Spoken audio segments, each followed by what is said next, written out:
Welcome to Kranky Live, the show where bold minds meet real talk. This isn't your average sports or news show.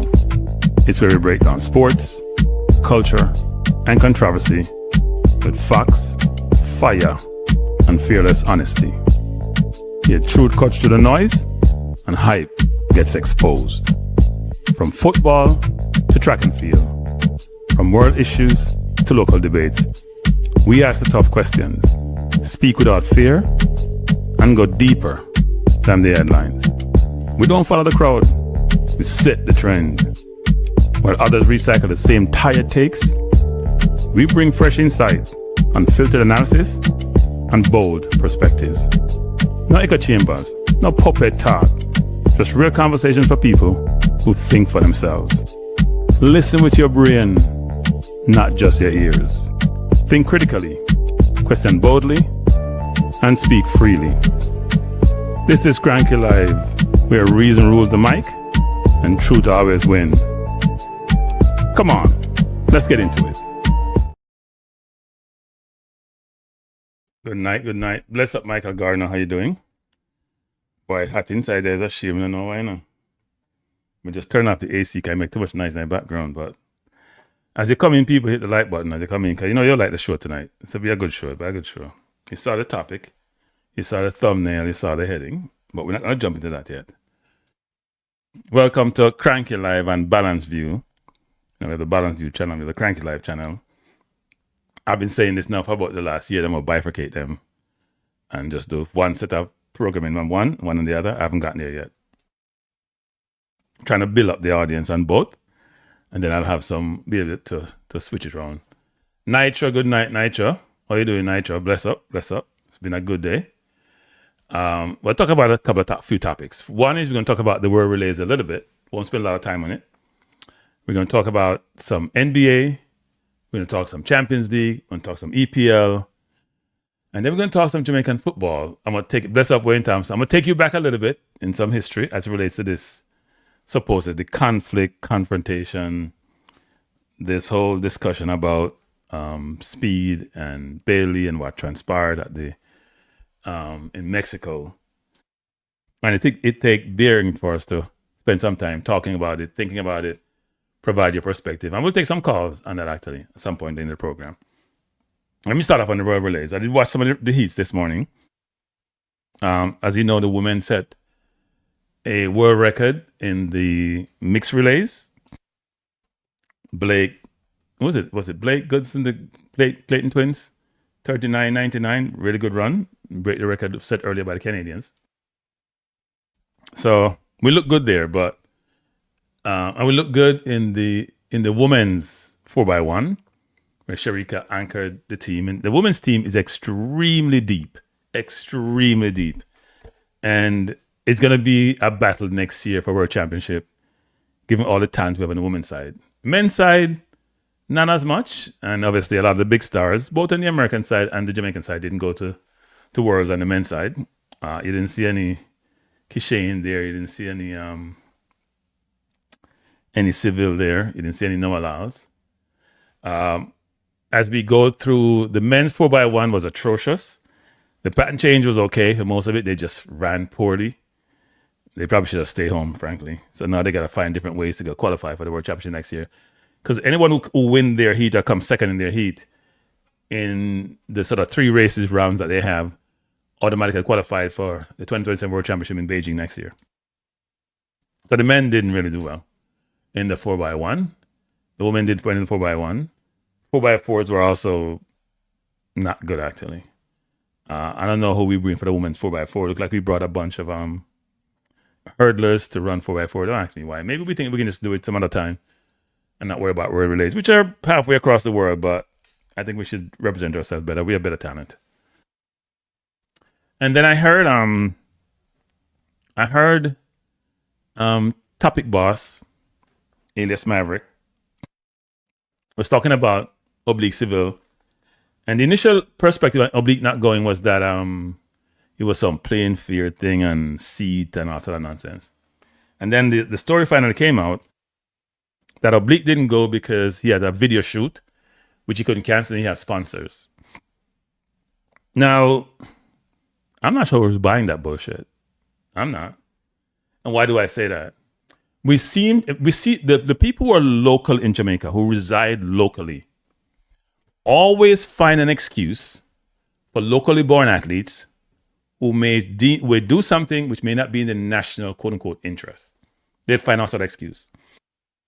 You have to go make some money, you have to take care of them family, they have to do this, they have to do that. But make it be a diaspora person who was born outside Jamaica, but did something that may be deemed quote unquote offensive in any shape or form, which rarely ever happened, by the way, and they killed them. Now, why do I say the Oblique story is bull? You know why? Because the World Relays didn't get set yesterday. They've been out there for the longest while. You know where the dates were. You knew where it's going to be held. So if you had a video shoot, when did you set up this video shoot? Last year? The year before that? You knew when this was going to be done. If you see it in Wanga, that's fine. A lot of athletes, big athletes don't go. But don't give us this video shoot nonsense as the rationale when we knew how long, you know what the dates were for the relay. You could have set the shoot around it. The shoot has to be done at a specific time, at a specific part, specific amount, 2 years ago. I'm going to stop the nonsense. We're not buying it. But topical boss, Maverick, he'll anything that the athletes do, that they're local, no matter what it is, it's fine with him. But let somebody else overseas or something do it, he loses his mind.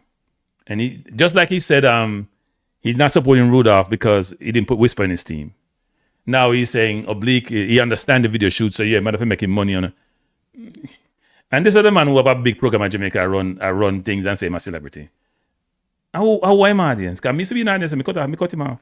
We can't take nonsense. We can't take foolfulness. Makes no sense.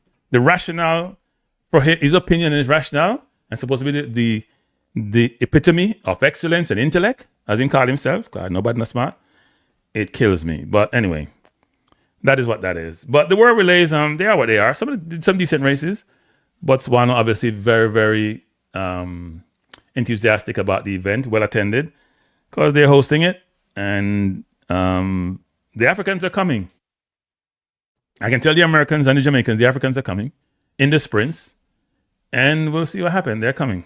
Bless up Nitro. Yeah, they're hypocrites.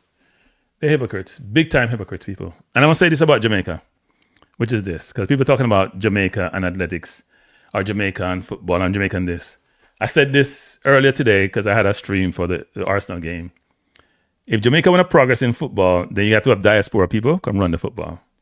Now, someone will cuss and carry on.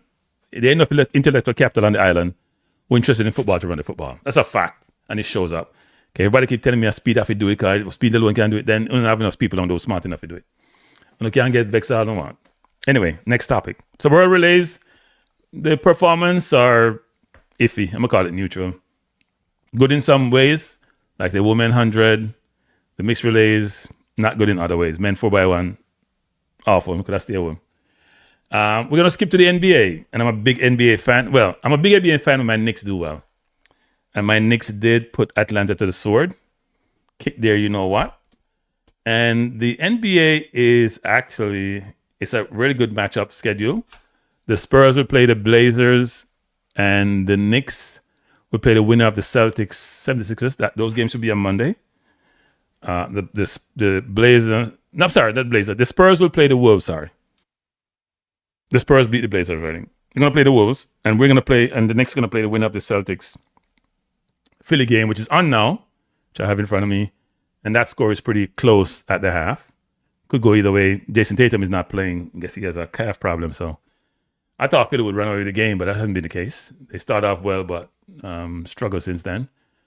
The Pistons and the Magic will play tomorrow. I find that game really interesting. And so will the Cavaliers and the Raptors. And the Piston Magic game I find interesting because the Magic leading the Piston by 24 points yesterday in the end of the first half. And they only scored 70-something points in the game because they missed about 16 straight field goals. Now, the playoffs are showing some really bad shooting, actually. Bad shooting. And the Lakers obviously beat the Rockets, so they'll play OKC. They're going to be gone. I expect a ding-dong battle between OKC and Spurs. And I expect the Knicks to beat the winner of the Celtics 76ers. Now, the Knicks changed their strategy in the middle of the playoffs. And I'm always saying this about people and about coaches, which is this. sometimes I'm not very impressed with certain coaches because their inability to change either during the game or for the next game. It's always adjustments and readjustments that need to be made in any sport, whether it's football or basketball or American NFL. You have to adjust to your opponent, especially if you're not getting success. And the Knicks lost the first 2 games to Atlanta. Granted, they won by a good number and they lost by 1 point in 2 games. But putting Cat at the top of the key was brilliant. And having double screen down low by the basket to run Aniobi off and get him layup is great. But the biggest thing that does, which some people haven't talked about, I haven't heard a lot of the analysts talk about it. When you put Cat at the top of the key and he's a center, and Cat can shoot the 3, the center has to come out to guard him. Somebody got to guard him. If you use somebody too short, you just look over them and pass it. If you bring the center up, there's nobody to block the ball in the basket. So when you do a pin down with Aniobi and he rolls and they do a double pin down, then you just get to the basket. And Aniobi wasn't great at finishing. Sometime during the season, he's got much better at finishing. He usually lose the ball or get stripped. And he's playing brilliant basketball. So I'm enthused by my Knicks. It's been a good sports week last week between the Knicks and Arsenal. Impressed with my Knicks. And we'll see Monday when we play the winner of the Celtics, 76, how we do. I think we should beat either of those teams. Sixers may be tougher for us because Embiid, he's only going to get better and better as time progressed, given he had the appendectomy and he had surgery and he had knee problems. So the more rest he gets. But I assume that the games will take a toll on him as they progress through the playoffs. So we'll see how that runs. So no, I love basketball and I watch a lot of it. Well, used to watch a lot of it. Don't watch a lot of it as I used to. When my Knicks are doing well, I am going to be watching it quite a bit. I'll take some comments and then we jump into Champions League and EPL. Bless up, Chris Smith. How you doing, Chris? DJ Exquisite was giving me grief earlier. He didn't digest Arsenal kicking Fulham all over the place today. And Junek said, that's a lie, Kranky. You really don't know Jamaica. Where was the diaspora in 98? I don't understand how you guys doing. It's like somebody says, you know what? In 30 goddamn years, we had one success, and that's the barometer and the judge for everything. What are you talking about? Even in 98, what did you know what? I don't want to go there, but what legacy was left by the Burrell organization after 98? What legacy was left?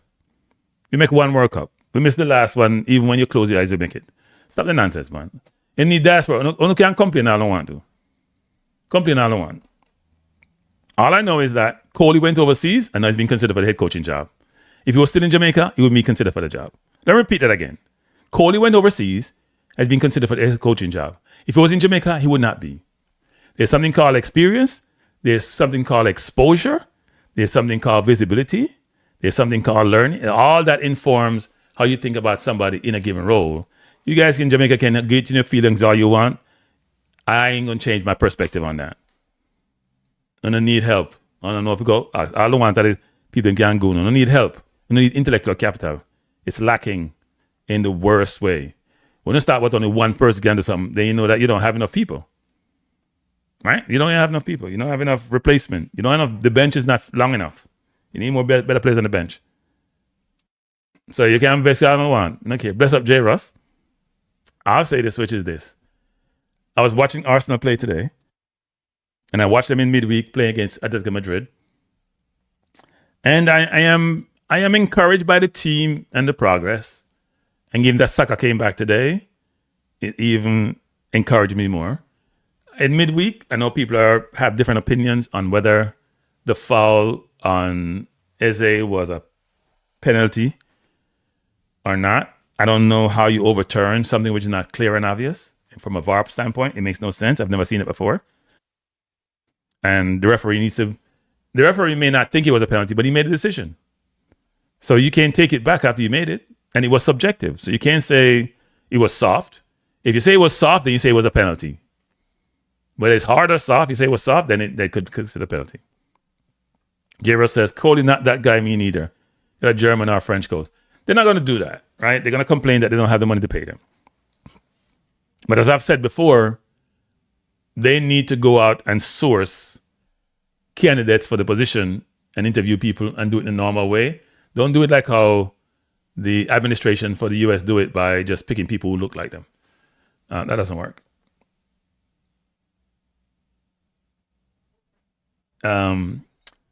So Arsenal plays Atletico Madrid next Tuesday. Saka is back, which is awesome, and he looked really good today.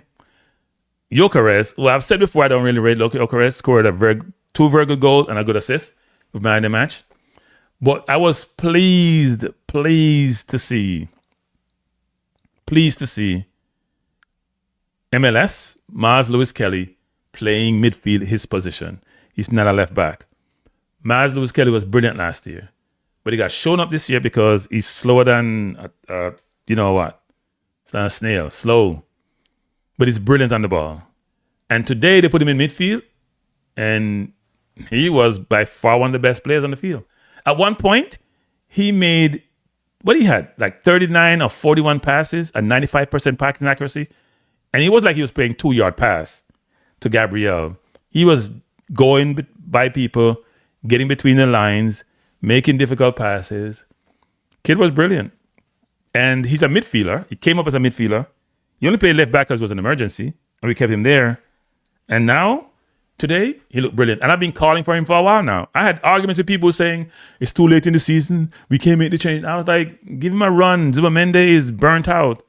Arsenal have six of the top Arsenal players, have played more minutes than only 2 other players. They have 6 other players from Arsenal are in the top 8 of minutes played by players playing in the top leagues in Europe. Only, what's his name?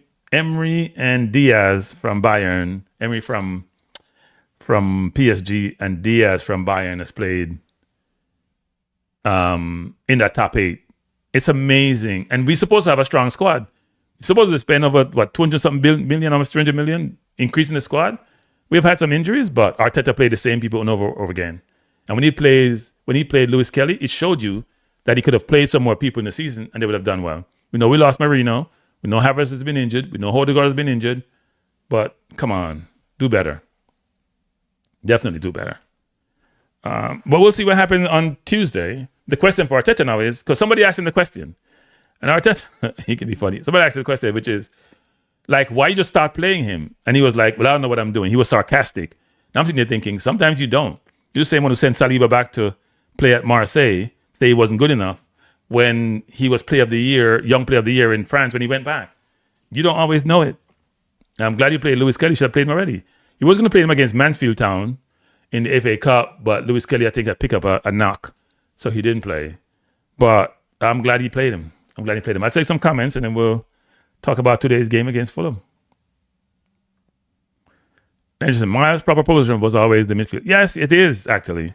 And he should have been playing earlier. It's ridiculous that he was on the bench and not getting a run in midfield when Marina got injured. He should be in the backup.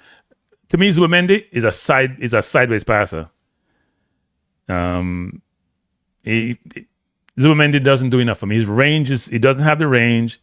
He has a lot of good attributes, but doesn't have the range. Without passing or coverage, he doesn't go by people. He's not going to take the ball at Lewis Kelly and go by people. You need that to put pressure on the defense. Toffee Rudy says, Kranky will select the best out of the squad because he wants to win. You know, Cole he will get interference, so will be able to get to JPL. Who you say will set the best squad? You're talking about Rudolph? Yeah, I think Coley mentioned, Coley made a comment, and that's why I called into KLAS to ask him the question. He made a comment about, I'm going to call it Bossa Youth. And I think that's what he was saying, but then when I called in, he said I'll reposition it. I was trying to get an interview with him, but, nobody's interview from JFF is interviewing me nowadays, so fool Makana. Well, interview people at JFF, that ain't happening. I was trying to get an interview, but it's not happening, people, so we have to just, move on and talk by myself. That ain't happening. The JFF has me, and I'm censored by the JFF. If you criticize the JFF, you're not getting no interview. So if you want to interview people, you got to make nice. And Kranky has not been doing that. And I hear somebody talking about, Kranky, I said that the other day, Kranky, I try to take credit for the pressure upon JFF and one other YouTuber do it and all sort of stuff. I keep telling people, but now we don't want credit for nothing. Me come, me say me peace, and me go about my business. I say what's on my mind, I go about my business. Me don't want no credit. First of all, I don't think I'm that influential, much as to get no credit. So, I don't say I don't want to say. What is Dry Nick saying?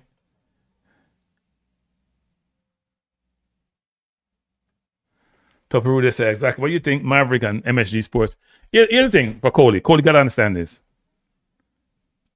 As Mike Tyson says, I'm going to do the analogy. As Mike Tyson says, everybody has a plan until they get punched. Okay? And then your plan goes out the door. If you're Coley and you think that local players can do it for you, and you can go back to the days when local players can get us to like semi-final, a Gold Cup when the world has moved on, then be my guest. Let's see how you're going to last in that goddamn job when they can't produce the way you want to produce. Because I watch JPL sometimes. In fact, I can't watch a whole JPL game. I just lose interest. The football is so poor. Kids are not being coached the right way. Players not being coached the right way. So let's stay there. Nitro says, I love the movement of Eze and Trossard. We were not predictable. Yes. And Eze passed the ball between the lines. You see that pass he made to Gokares down the line? The one that Gokares then played inside the Saka? That was Eze now. Passing from deep. Taking more risk, but no risk, no reward. Good night, DC.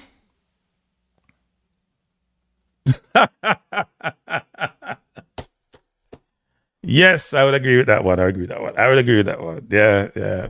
People like to criticize Kranky nowadays. I'm on the criticized list. I don't mind, because I criticize. So you can't want to criticize people and don't want to take criticism. That's hypocritical. I'm trying not to be. I think we're all hypocritical in life, but there's the degrees of hypocrisy. I try to make it very, very as small as possible. And nowadays, I'm hearing about nothing in football now. Somebody gave me something to read about an article that I read about Trinidad, where Trinidad is not paying its referees. And the writer was talking about the conflict in Trinidad because a vice president in the TNT Federation is also the head of the Referee Association. I was talking about that conflict is a problem for the referees. And I was like, other people have conflict of interest? Because Jamaica don't have that. There's no conflicts in Jamaica anyplace. You can't have conflict when you don't know what conflict is.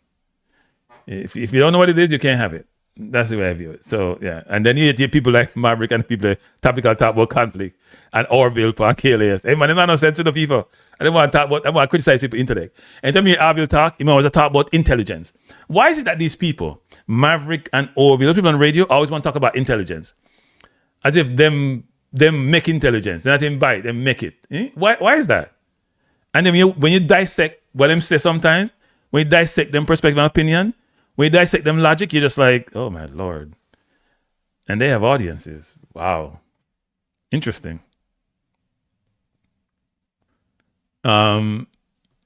Manchester United fans say, if we want to develop the football, we need outside help. Of course. Everybody, wait, look, people. America, no stop, get people from other country, come help the country get better. Think about it. They get all these people from India to do technology. They get people from the Caribbean to come teach and do all sort of stuff. Everybody try to leverage. Only people like Jamaica who live in their own local world believe that they don't need nobody, especially the diaspora. So Nigel said, the question is why every coach, Tapper, Hall, Algrimson, McLaren, all look at the players and try to recruit. They are hired because they are experts.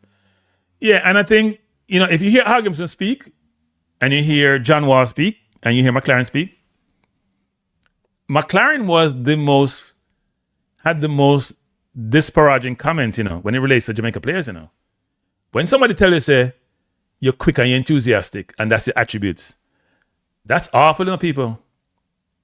That is awful.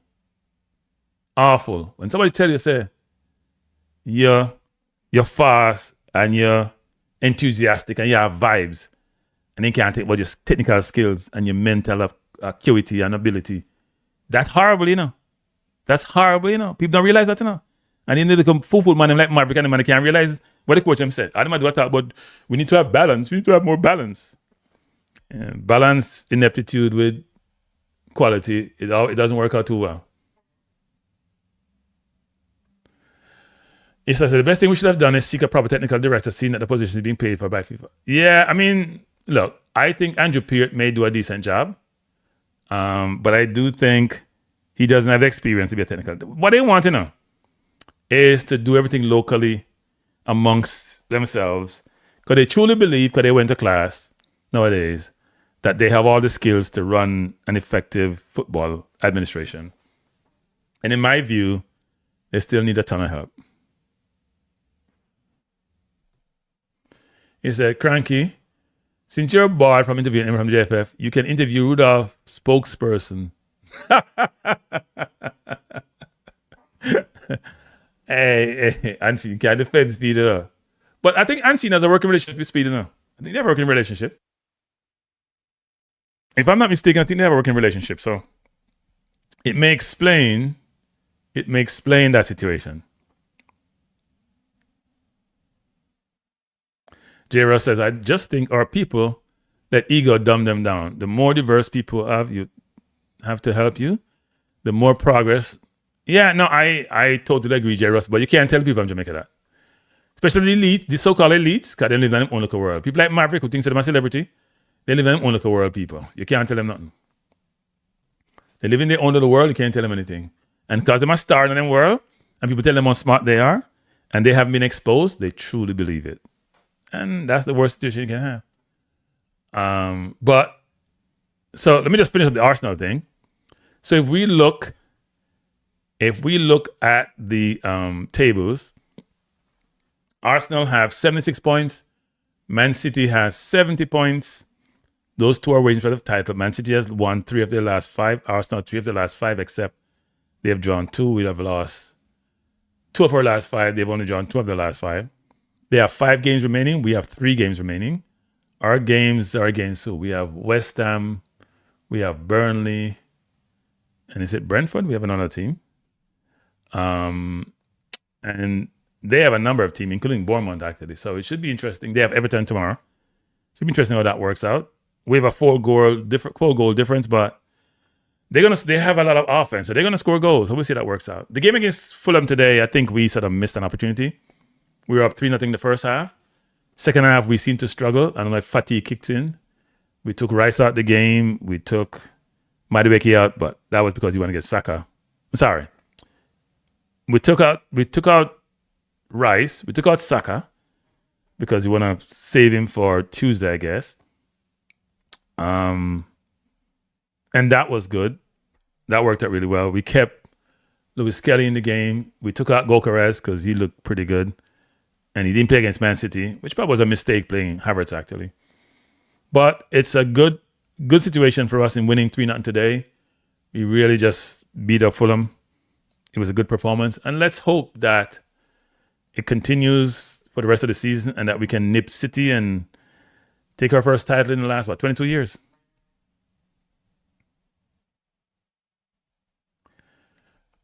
Isn't that ironic, Nitro? Spurs need us to beat West Ham. Wow. Well, they have to beat Villa tomorrow. They beat Villa, they go a point ahead of West Ham. It's going to be tough for them to beat Villa. Villa should make, even if Villa lose tomorrow, Villa has 58 points. Brentford is next to them. The first 5 teams will make the Champions League. So Villa is in that last spot. If Villa win the Europa League, it'll be 6 teams. So Brentford is up there. All those teams you see below, Brentford, Brighton, Bournemouth, even Chelsea and Fulham, all 5 for Champions League places if Villa does come through and win Europa League, right? If Nottingham Forest, who have a goal up in the tie wins, then they'll only get 5 teams, but they can get 6 teams in, like they did when Spurs win the Europa League. So it's all open. Look at Chelsea, people. They've lost their last 5 games. Jesus Lord. They have the ugliest. If you look at all the teams, they're the only team apart from Burnley who have lost their last 5 games. Very, very sad. And that's why my man lost his job. But we'll see what happens with this. Now, let me take this down. Let me jump into Jamaica football. Now, today's show, the star of today's show, as he's been the star of most of these shows of late, is going to be Rudolph Speid. Hey, Rudolph, must see it, you know. Hey, Rudolph, I don't see you in the chat. It must be out on a Saturday evening.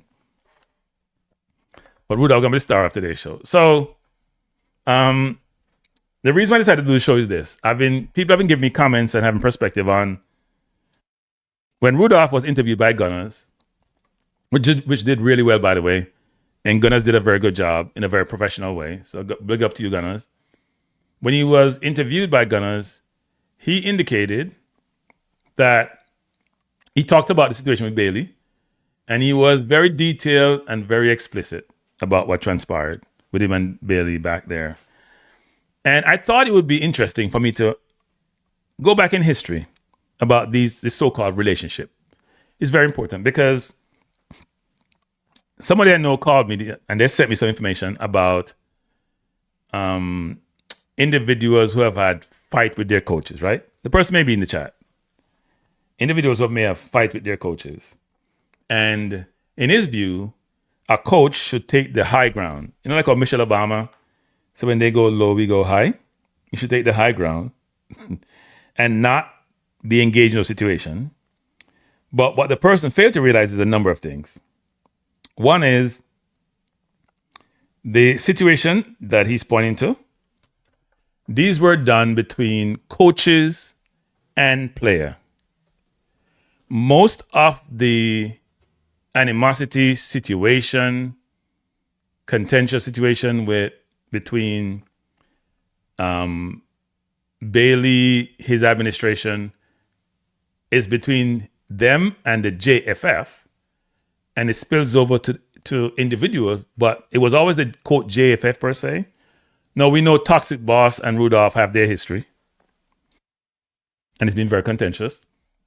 And Toxic Boss has been telling people that Rudolph is the one that fight against Leon when he was younger to get into Jamaican under 17 teams, blah, blah, blah. Now, I assume all these things have been told to Leon that is not something that he knows is being mentioned to him by Toxic Boss, right? We know what Toxic Boss is.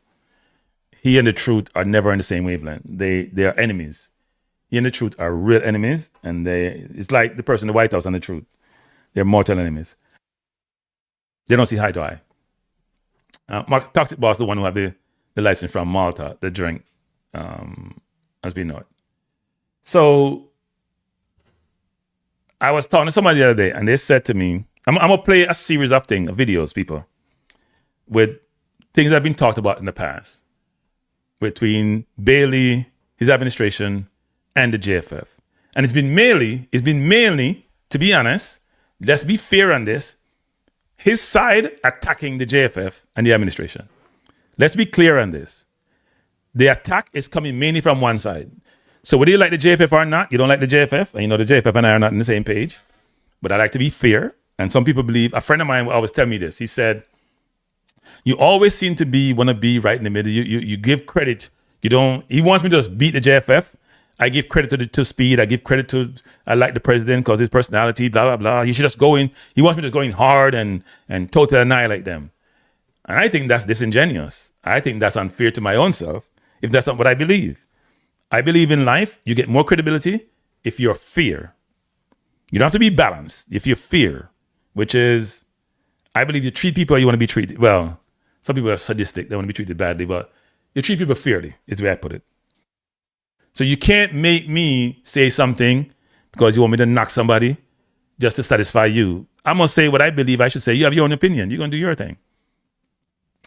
So the knocking always comes from one main side. I'm going to play some tape to you. You can listen to it, right? It comes in from one side. Now, a friend of mine also was telling me that they were listening to a program the other day, and Toxic Boss called in, and he said that Bailey played well against DR Congo, right? And I said, well, did the host challenge him? And he said no. And this is my view, right? You lose credibility, and you lose my respect when somebody come and call you and talk to you and said something which you don't challenge, which we know is not true. Now I'm gonna do this every single time, and some people are gonna hate me for doing this. But Bailey had more turnovers against DR Congo than I've ever seen in the history of football game. Ever. It was one of the worst performances I've ever seen in a football game. And people say, well, he played hard. Well, you know what? People work hard, but they're still poor as hell, some of them. There's a thing called effectiveness. Are you effective? Are you adding value? And he was Congo's best player. Now, let me just say this. Bailey's career is going south. And I hope he get back that form he had 3 years ago when he was being considered for Arsenal. I was watching some highlights of Bailey today. Bailey looked brilliant playing against Man City, giving assists against Arsenal, scoring against Bayern. I was watching some tapes of him today. Let me see what's different in his game. Doesn't have the same speed, doesn't have the same ingenuity. His game is just different. That confidence is not there. And part of it comes from you not getting comfortable where you are. And sometimes it comes from, you've been playing football for a long time, like a Raheem Sterling, and you may lose it. But I hope he does really well. And I also hope that Whisper finds a team, because I like Whisper in his game. I think he has a lot of work to do in his game, but I like Whisper. I hope he finds a team. I truly do. Because his situation doesn't look great. Because he's still in Chelsea's academy. He doesn't have a team. He went to Leicester and couldn't get into the Leicester first team, even though they were fighting relegation, which is not. Did I watch which interview? Real talk. Me have some bless up jargon. Me have some things to play tonight. I'll play some things. Yeah, but that's the problem. If you call my program and you said something which I know is not true, I'm gonna challenge you. I mean, I think when Wayne Thompson had called my program, I think he mentioned something about Bailey playing well. He may have said that. I don't think Wayne meant anything bad by it. It's in his view. And Maverick said the same thing. Maverick said, I shouldn't call him Maverick, topical boss, because he doesn't really have any substance. He said Bailey played well. And when I challenged him, he then started saying Bailey played hard. When I start showing people the stats, that's when their opinion changed. I in my view, optically, when I look at his game, he played bad. And then when I saw the stats, I couldn't believe how bad they were. I could not believe it. I must think SofaScore made him up. He was awful. Now, I'm going to play a series of comments that Bailey has made. And I'm going to do a reaction video to them. Now, my friend, I'm got a friend, an associate, was sending me information today. He may be in the chat. I'm going to call him out too, because he was talking about bust up between managers. But this is not really manager people. This is mainly the administration and the player. Now, something that Bailey said about the administration, they've been said by other people. Things about tickets and all that. But let me play it, and we can talk about it. Pagari Sims, ZLD. Pagari, are you new to the channel, Pagari? Am I pronouncing your name right? Good night. Thanks a lot for the super chat. I truly appreciate the super chat, sir. Well, I shouldn't say sir or madam unless I am sure that of the sex. I'm sure the sex. I shouldn't say that. I should not say that. But thanks for the super chat. Truly appreciate it. Thanks for supporting the channel. And hope you have hit the like button and you have subscribed. So Colin Quest says, Speed is very unprofessional. This only happens in Jamaica. Nowhere else Speed allowed the player to play 120 minutes. Speed should be banned. Well, you know what? I think Speed, no matter how confident, let me just say this, people.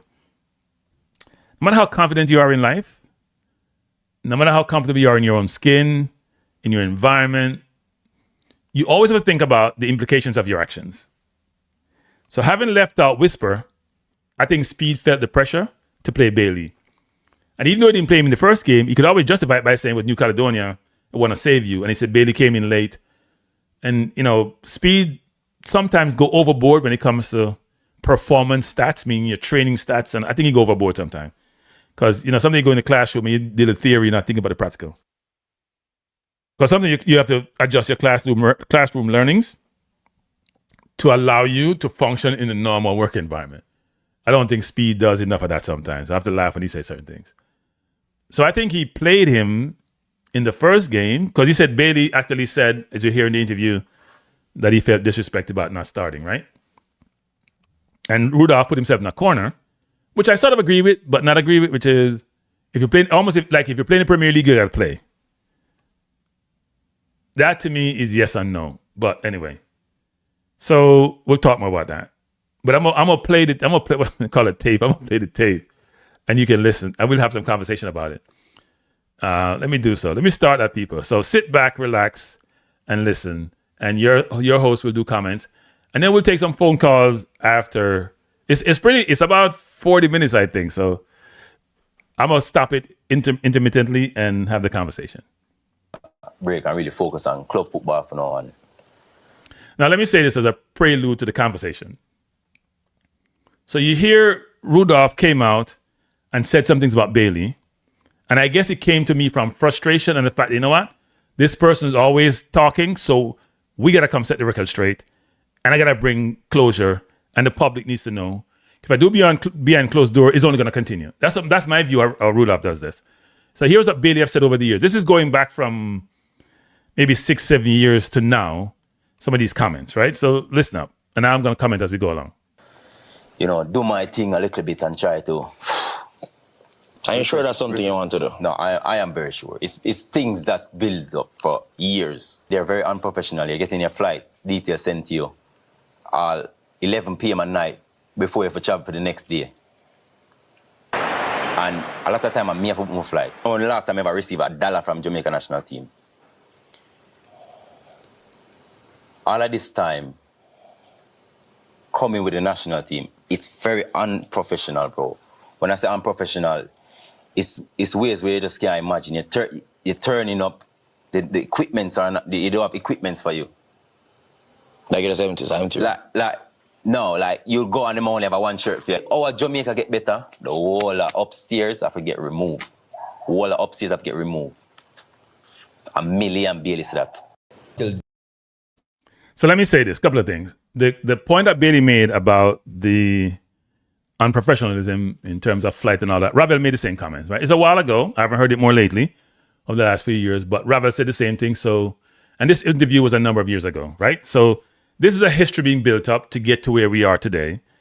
And if you're the JFF, you're probably steaming and probably saying, you know what, we don't want to deal with this player, but they can't afford not to deal with the player because the player is the only locally born player who's playing in the Premier League. And so they have to put up with his, whatever it is he's going to say out there. But there's more. I only pull a few people. I didn't go through the entire history. I only pull a few and we talk through them. This day today, but in the federation, can't look in my eye. Mm-hmm. So this is because they ties with Craig Butler? Yeah. Okay. And them a fight from my local youth. Them even try block me from going to Europe. The man them link embassy and them thing there. For no make me get visa. The biggest problem we have, I'm experience it with the federation. Them are the only people them we're not gonna make it. Because the team we have can make it. So what kind of adjustment you would have said the federation need to make? Me not gonna get into them details because I'm just a player, whatever. But me I put it out here to make you know that if the winner reach World Cup because of the federation. However, President of the JFF, Michael Ricketts, didn't take kindly to Bailey's comments. Why is he saying this? And what are your problems? Why haven't you said to me, say to the GS, say to a vice president, that I think we're having a problem in this regard. I think my father ought to be the coach, or I think Ricketts ought not to be the president. Tell us what you think the problems are, and let us try and have them resolved. Rather than just arbitrarily just make these unfounded comments, we can't do anything to prevent them from going to the World Cup. Because we're going to do whatever we can do to assist the process. But I think the president missed President slow enough. Hey, President, you cannot slow him up. What he was basically saying is that because of how you guys operate as administration, when you say you can't prevent him going to the World Cup, you prevent us from going to the last World Cup. You can prevent going to the World Cup by recruiting the wrong players, put them in the wrong position, recruit the wrong coach, provide the lack of support structure. You guys contribute to us not going to the World Cup. He was right in that in some respects. But here's the question you got to understand as we go through this whole thing, people. Listen, it's very important. When you go to the history of players and administration, when you're buried with administration, you're gone, you know? In any company. Imagine you're in a company. You don't like your boss. You think them not qualified. They're unqualified. And they're incompetent. You cuss your boss them. And you don't think to them an boss. You cuss the administration. You tell the board an idiot. The president an idiot. And if you go away, and them do it. And you expect to play for the team. Or you expect to be in the company and be an employee. No, you guys think about this, right? That doesn't mean that you're wrong, you know. If you say some of these things, you know, it could be that you're right, you know. But can you say it in the public domain and not expect any repercussions? And he's never had any repercussions. And here's the worst thing about it, people. Here's the worst thing about it. God, it make me seem like I'm on both sides, which I am. Because you may be right and you're wrong. You could be right in what you're saying. But can you truly go say that in the public domain unless you have no respect for the country, no respect for the administration, no respect for anybody? Which is what you're basically saying, no respect them.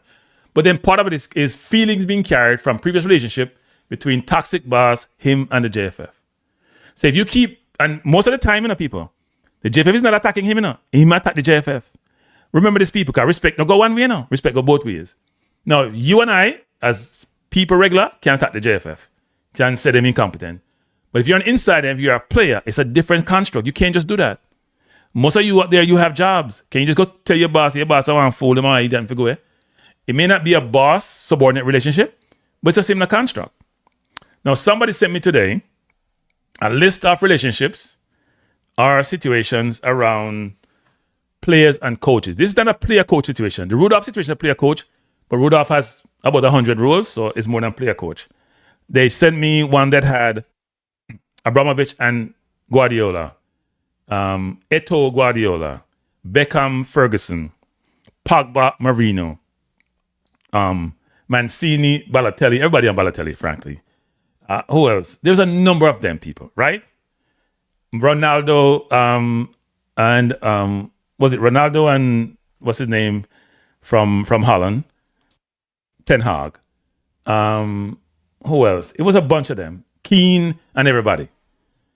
But all those situations were the player.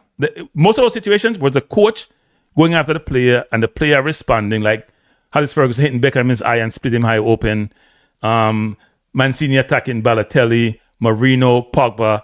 It wasn't the player who's the subordinate going after him. Even Rashford and Amorim, all those situations are managers and coaches chastising the player. Sancho against Ten Hag. I think it was Rashford and Ten Hag. Whereas Ten Hag called out Sancho's training method or lack thereof, and Sancho saying he's been made a scapegoat, right? In each of those cases, the player got penalized. Ronaldo got sent to Saudi Arabia. Wasn't a bad place to go, given all the money. But you have to understand, the subordinate is the one who says little or nothing, and the person in that supervisory role is the one who's pushing really hard. In this case, it's flipped. It's like Bailey run things. And here's the worst thing about Bailey run things. What the worst thing about Bailey run things? If Bailey was producing, sometimes people just close them eyes because people are produced. If Bailey would say, and you know, listen to the tape then, people. Bailey says something, sometimes you have to laugh. Because I think he lacks awareness. The players must execute when they go on the field. I can't score a goal to win a game, but we will certainly do what we can do. The 22-year-old also seemed to have questioned the approach of national head coach Theodore Tapper Whitmore to squad selection. You got a World Cup with that team, yeah. We play qualification with that team. And every time you see 5 to 6, 7 different new faces of the team. But I say them have to get a chance, But I say you give a chance. If you are prepared for your World Cup, brother, you need to prepare a team who can understand each other. If you want to bring in people, fine. In a small number, don't call 6, 7 and main man them and bring in 7 new faces. No, and that's how you work, brother. But Ricketts was once again on the defensive. I mean, that borders on being rude, because Whitmore is, by and large, one of the most successful coaches, not even in Jamaica, around the Caribbean. And obviously these youngsters don't understand themselves, because you don't criticize your coach openly. If you have issues with your coach, then sit with your coach and express your dissatisfaction. But ask him what is the problem with Whitmore. I'm sure he can't tell you, because to say that Whitmore in chopping and changing is an unfair comment, because that is not true. And you hear what the president said, which I agree with. Did he talk to Whitmore first? Did he have a conversation with Whitmore? They said, Coach, this not working. We're chop and change too much. It's not consistent. He probably wasn't a senior player then. That was like 4 or 5 years ago. But at least he was one of the more renowned members of the squad. So what the president is saying, which I agree with, is you can't go public with these things and you have had internal discussion. Normally what happens is you get frustrated and you go talk outside. And even then, that's challenging. Bailey could find himself in hot water in the near future. As part of a contractual arrangement, players ought not to make these comments. And of course, it has been referred to the disciplinary committee. Let's see what will happen. Are you saying you're a hands-off president? You wouldn't be insisting or trying to direct the committee? No, I wouldn't do that. In as much as I'm upset with him, he's really a nice youngster. I don't know what would have provoked this kind of comment, which is not justified at all. Ricketts was speaking on Hits 92 FM's Sports Grill with Simon Crosskill. We have already So as you hear, Bailey was on, is going on a number of forums and people. I'm just going over the years and pull some things, So one was on a couple of podcasts. The other one was TVJ giving a report on some of Bailey's comments. Now, this was Toxic Boss responding on Sportsmax to the question about whether Bailey should get suspended, right? And I see a comment here from Anthony Mack. I love these defenders. Anthony Mack saying, Kranky, how can the man who played almost the lowest number of minutes in the final rounds of qualifiers continue to be maligned for us not qualifying? Nobody's maligning him for us qualified. Where you get that from, Anthony Mack? Nobody's maligning him for not qualifying. I said he played hard against Congo. Did I ever talk about him not making us qualify? I haven't even blamed any players for us not qualifying. You ever hear me blame the player for not qualifying? I blame the JFF. So let's not get into our feelings about this. I never blame any player for not qualifying. I say he played horrible, which is indisputable. I blame the JFF for not qualifying. I blame Rudolph as the main person for us not qualifying. You never hear me come out here and say the players, them are the problem. Everybody has some level of blame, and people criticize me for not blaming the players. But no, I think the administration did a horrible job in recruiting, in coaching, in coach selection, in setting us up. So don't get it twisted, Anthony. Don't get it twisted. Bailey wasn't adding any value anywhere to anybody, anytime. I don't know when he ever played well, so I could never blame him, because what's there to blame? He's not available, or when he plays, he doesn't play well. I ain't blaming him. He didn't play. He didn't pick himself to play.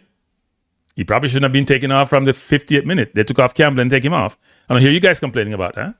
Anyway, let's keep going. So this is Butler and our Toxic Boss. Sorry, it's not Butler to me. Toxic Boss on Sportsmax, responding to a series of questions. I'll play the whole interview because I think it's interesting, and I'm gonna go through it and react to it. Discussed it not just as a manager and agent, but if the JFF decides to punish him for speaking what he feels and steps on his freedom of speech, he just won't play anymore.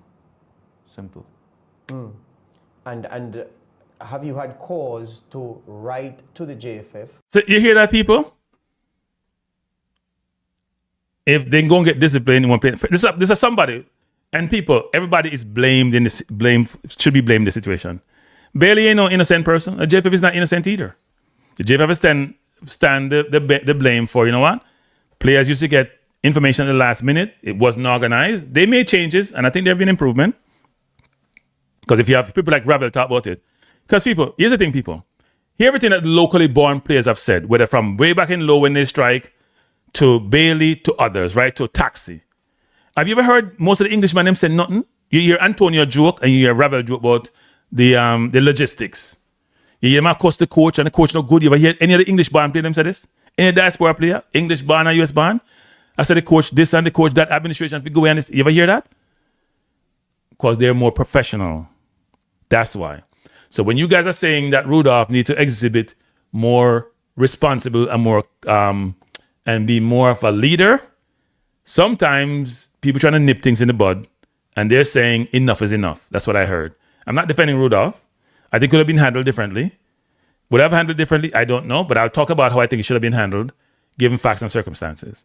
But this is Toxic Boss, who seems very calm in this interview, because the man who take off him shirt in public domain, very calm. But basically saying the player will not play for Jamaica. Listen to this, people. Consequent upon the statements in the media from the president and the general secretary to say, well, gentlemen, clearly there, from my perspective, and I'm paraphrasing you now, there is nothing to hold Leon to. He was expressing his right to freedom of speech, and if there's any action against him, his services will no longer be available to the national team. Have you said this as a preemptive step? Well, what we've done is it's very important that you understand that when someone puts something out in the media, out on the internet, it's for the world to see. So for us to respond to the JFF in the silence of a backroom door would not be sufficient a response.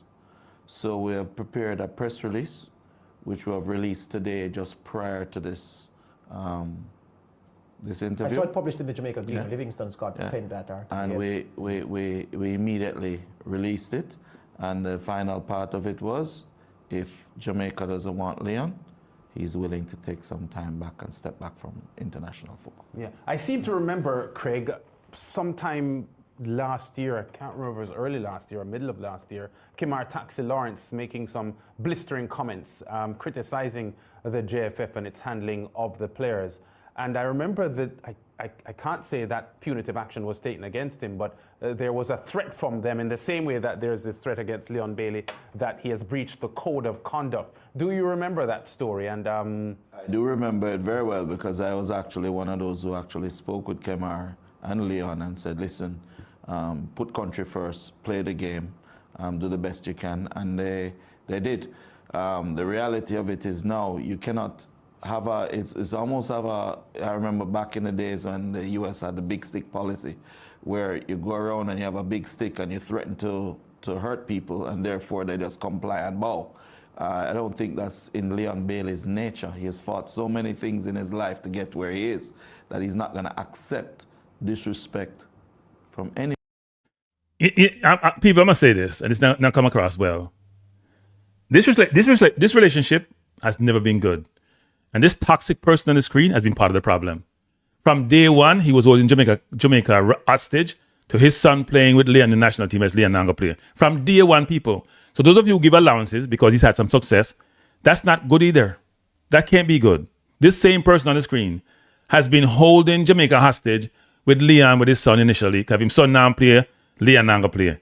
At one point, he was saying Leon probably go play for England, because he have some heritage in England. You guys forget all of that? Then since Leon a player, that baggage, that situation has been there from day one. No, we're not going to take no side with the JFF. Because the JFF mess up things 24/7. But you can't have an adversarial relationship with your administration forever because your boss and them don't get along 24/7. That's not a good thing. So why don't Bailey retire from the national team? Because if Bailey retired, it may have helped his reputation with Jamaica, you know. If Bailey had retired way back when, would have helped his reputation, you know. He would have been the victim.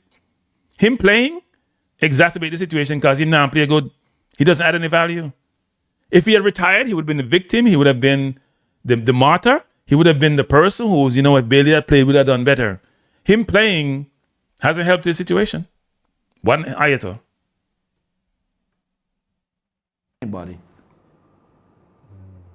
The issue of payment, you mentioned that in the first segment we had. You said you drew the parallel between the women's national team, the Jamaican women's national team, and the fact that monies which are due to them have not been paid by the JFF.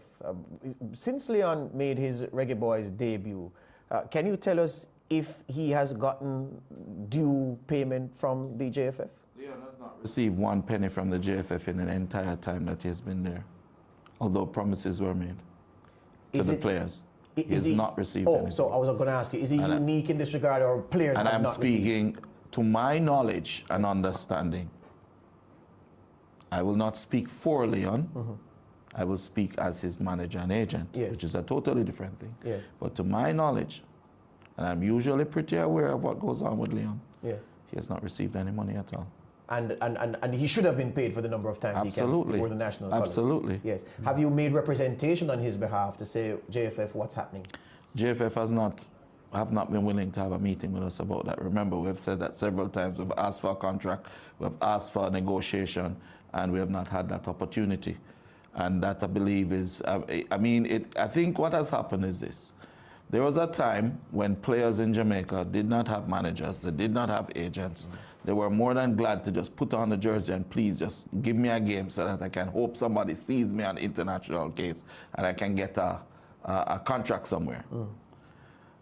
The JFF has gotten used to that. This new breed of player has taken a step forward. They all now have contracts. They all now are playing in Europe or in the MLS or somewhere, and they understand what being a professional footballer is. Yes. You have to sign to things, you agree to things, you have a code of conduct, you have a salary you're being paid, right? You can, air your opinions. You're not, where daddy's gonna come and beat you if you open your mouth and say the wrong thing.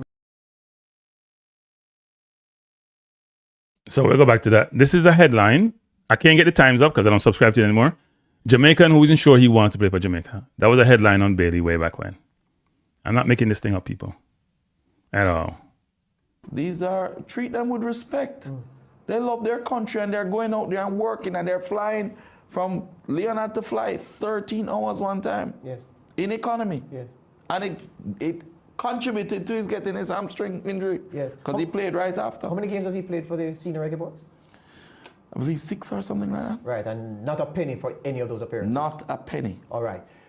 Is it, you know, I'm keen, when I thought about this interview, and I said, you know, how this may come across, and, you know, Craig, because of your personality, some people may just see you on the TV and get enraged because of how you go about your business, but you're a professional, you do the thing in the way that you believe will get maximum effect. I was keen to have the discussion in a way so that Leon Bailey is not shown in a particularly bad light. And I'm not saying that I'm doing window dressing. I'm just.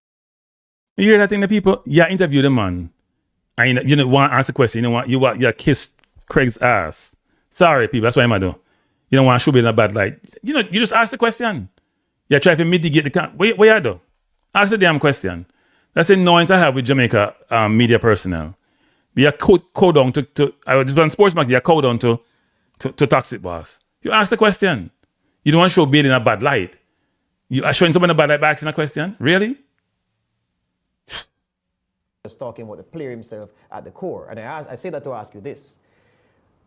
When he links up with the national team, is he happy? Does he enjoy being with the squad? Does he enjoy putting on the black, green and gold given the difficulties that happened before? Does he feel as if he's a part of something worthwhile? That's you know, I've never seen more joy in Leon than when he plays for the national team. I've never seen him have more fun than when he's with his teammates. They love him, he loves them. You know, it's very lonely being in Europe, sometimes in a country where you don't even speak the language. And to have the opportunity to be around your teammates, Leon never once complained about getting money from the JFF, not even one time. He actually paid his own plane tickets to come. Yes. Yeah? And it's a kind of kid that will take up his money during this COVID-19 and send food to Cassava Peace and to Grand Spen and to feed the people of his country. Well, many would have turned their back. This is not Leon's nature. Yes. When Leon speaks, he speaks from his heart and he speaks with what he believes is correct. When he sits down and he seeks counsel from you and you volunteer counsel to him, does he give you the impression that he believes he's part of something, a team that can achieve something great, something historic? Of course, you should hear about how he speaks about Shamar Nicholson and say, hey, Bobby Reid, good enough. We can do it in a beef. We can do it. We can make it to the World Cup, you know. He really believes it, and I'm excited about it too. Craig, because of all of what has gone on between yourself and the JFF, because you have had a history of combat, I don't expect you to speak sympathetically of the JFF. But in any jurisdiction, wouldn't it be normal for the JFF or any organizing body or any administration to be upset if one of their employees goes public and makes them look bad? Isn't it reasonable to think that the JFF would be upset about Leon Bailey's comments? If it is reasonable, but there's a saying in life, what you sow, so shall you reap. So if you sow iniquity, you're going to reap a response.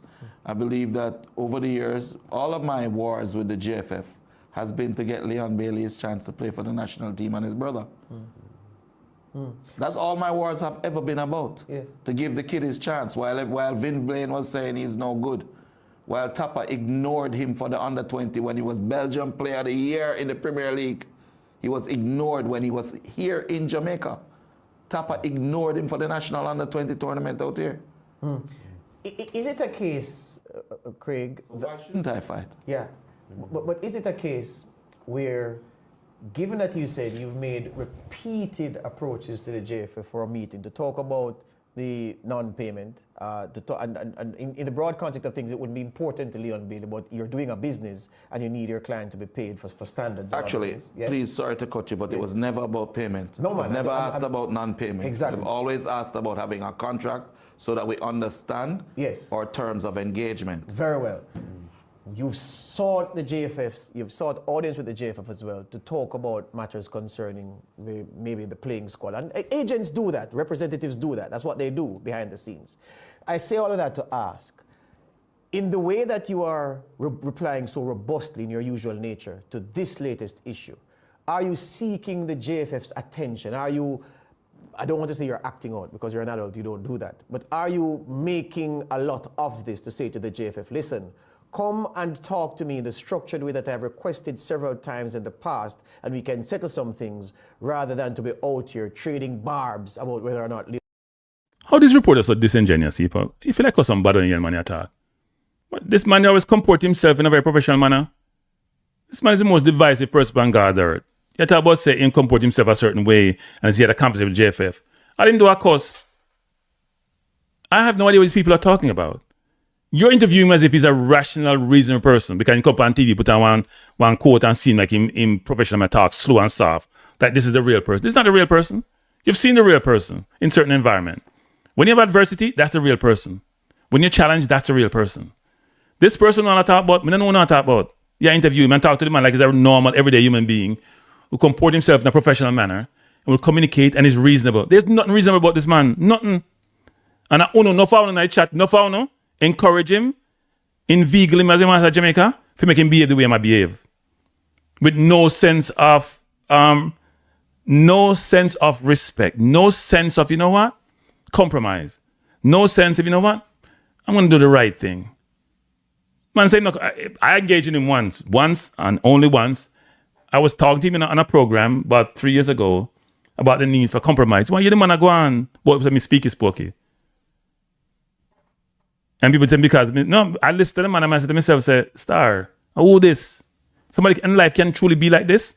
And I treat the man like the man normal. I'm a fight with the JFF, I'm barely get caught in I fight. I'm barely want to take up the fight too. I'm reading the New York Times article in front of me. I'll read it after it's done.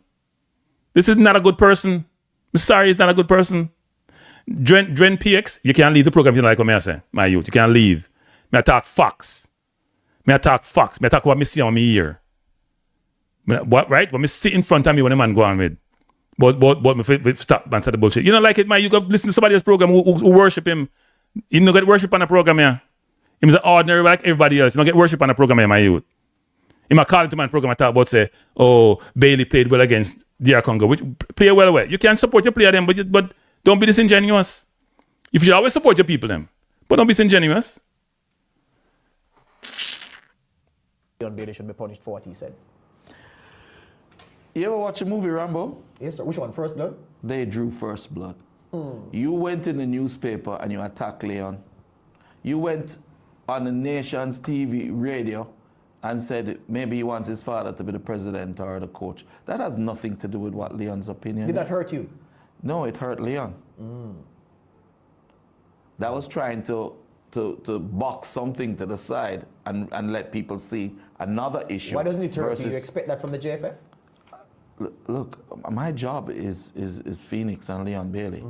My hope and desire is for Jamaica to have a successful, continuous, sustained run at the World Cup, which would open up opportunities for other young players, which would help our economy. It's not about the JFF. Do you write the JFF again to ask for a meeting to settle all outstanding matters, or do you wait on them to come to you? I will wait on them because I believe that they would need to look at what, if I were them, I would be looking at how they do their processes now and put a proper document in place where the players sign and agree to and honor your obligations with your players, and you won't have a problem. There you go. Craig Butler, Phoenix Academy boss, and he's the agent and father of Leon Bailey.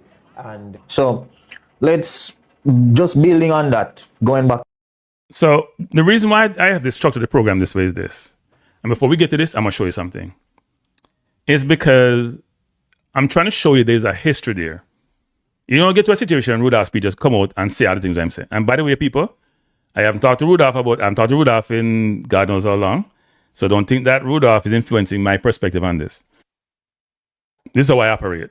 The reason why Rudolph come and say him say is because of this history I'm trying to show to you. And before we go to that further, I'm going to read something first. Then we're going to get to what the interview Rudolph and what Rudolph said. Because I wanted to bring this to people's light to say, look, when we see something come out in the public domain, there's always some history behind it that drives as to why people get to where they get to. Right? You can't just take something at face value and say, well, this person attacked this person without having a history. Because there's always three sides to every story. Not two, three sides. Your side, my side, and the right side. Everybody tells for them side really well. So this is an article It says Pulse here, but it's from the New York Times because I couldn't get the New York Times piece but it's pulled from the New York Times and it's written in April 2018. So that is 8 years ago, people, right? 8 years ago.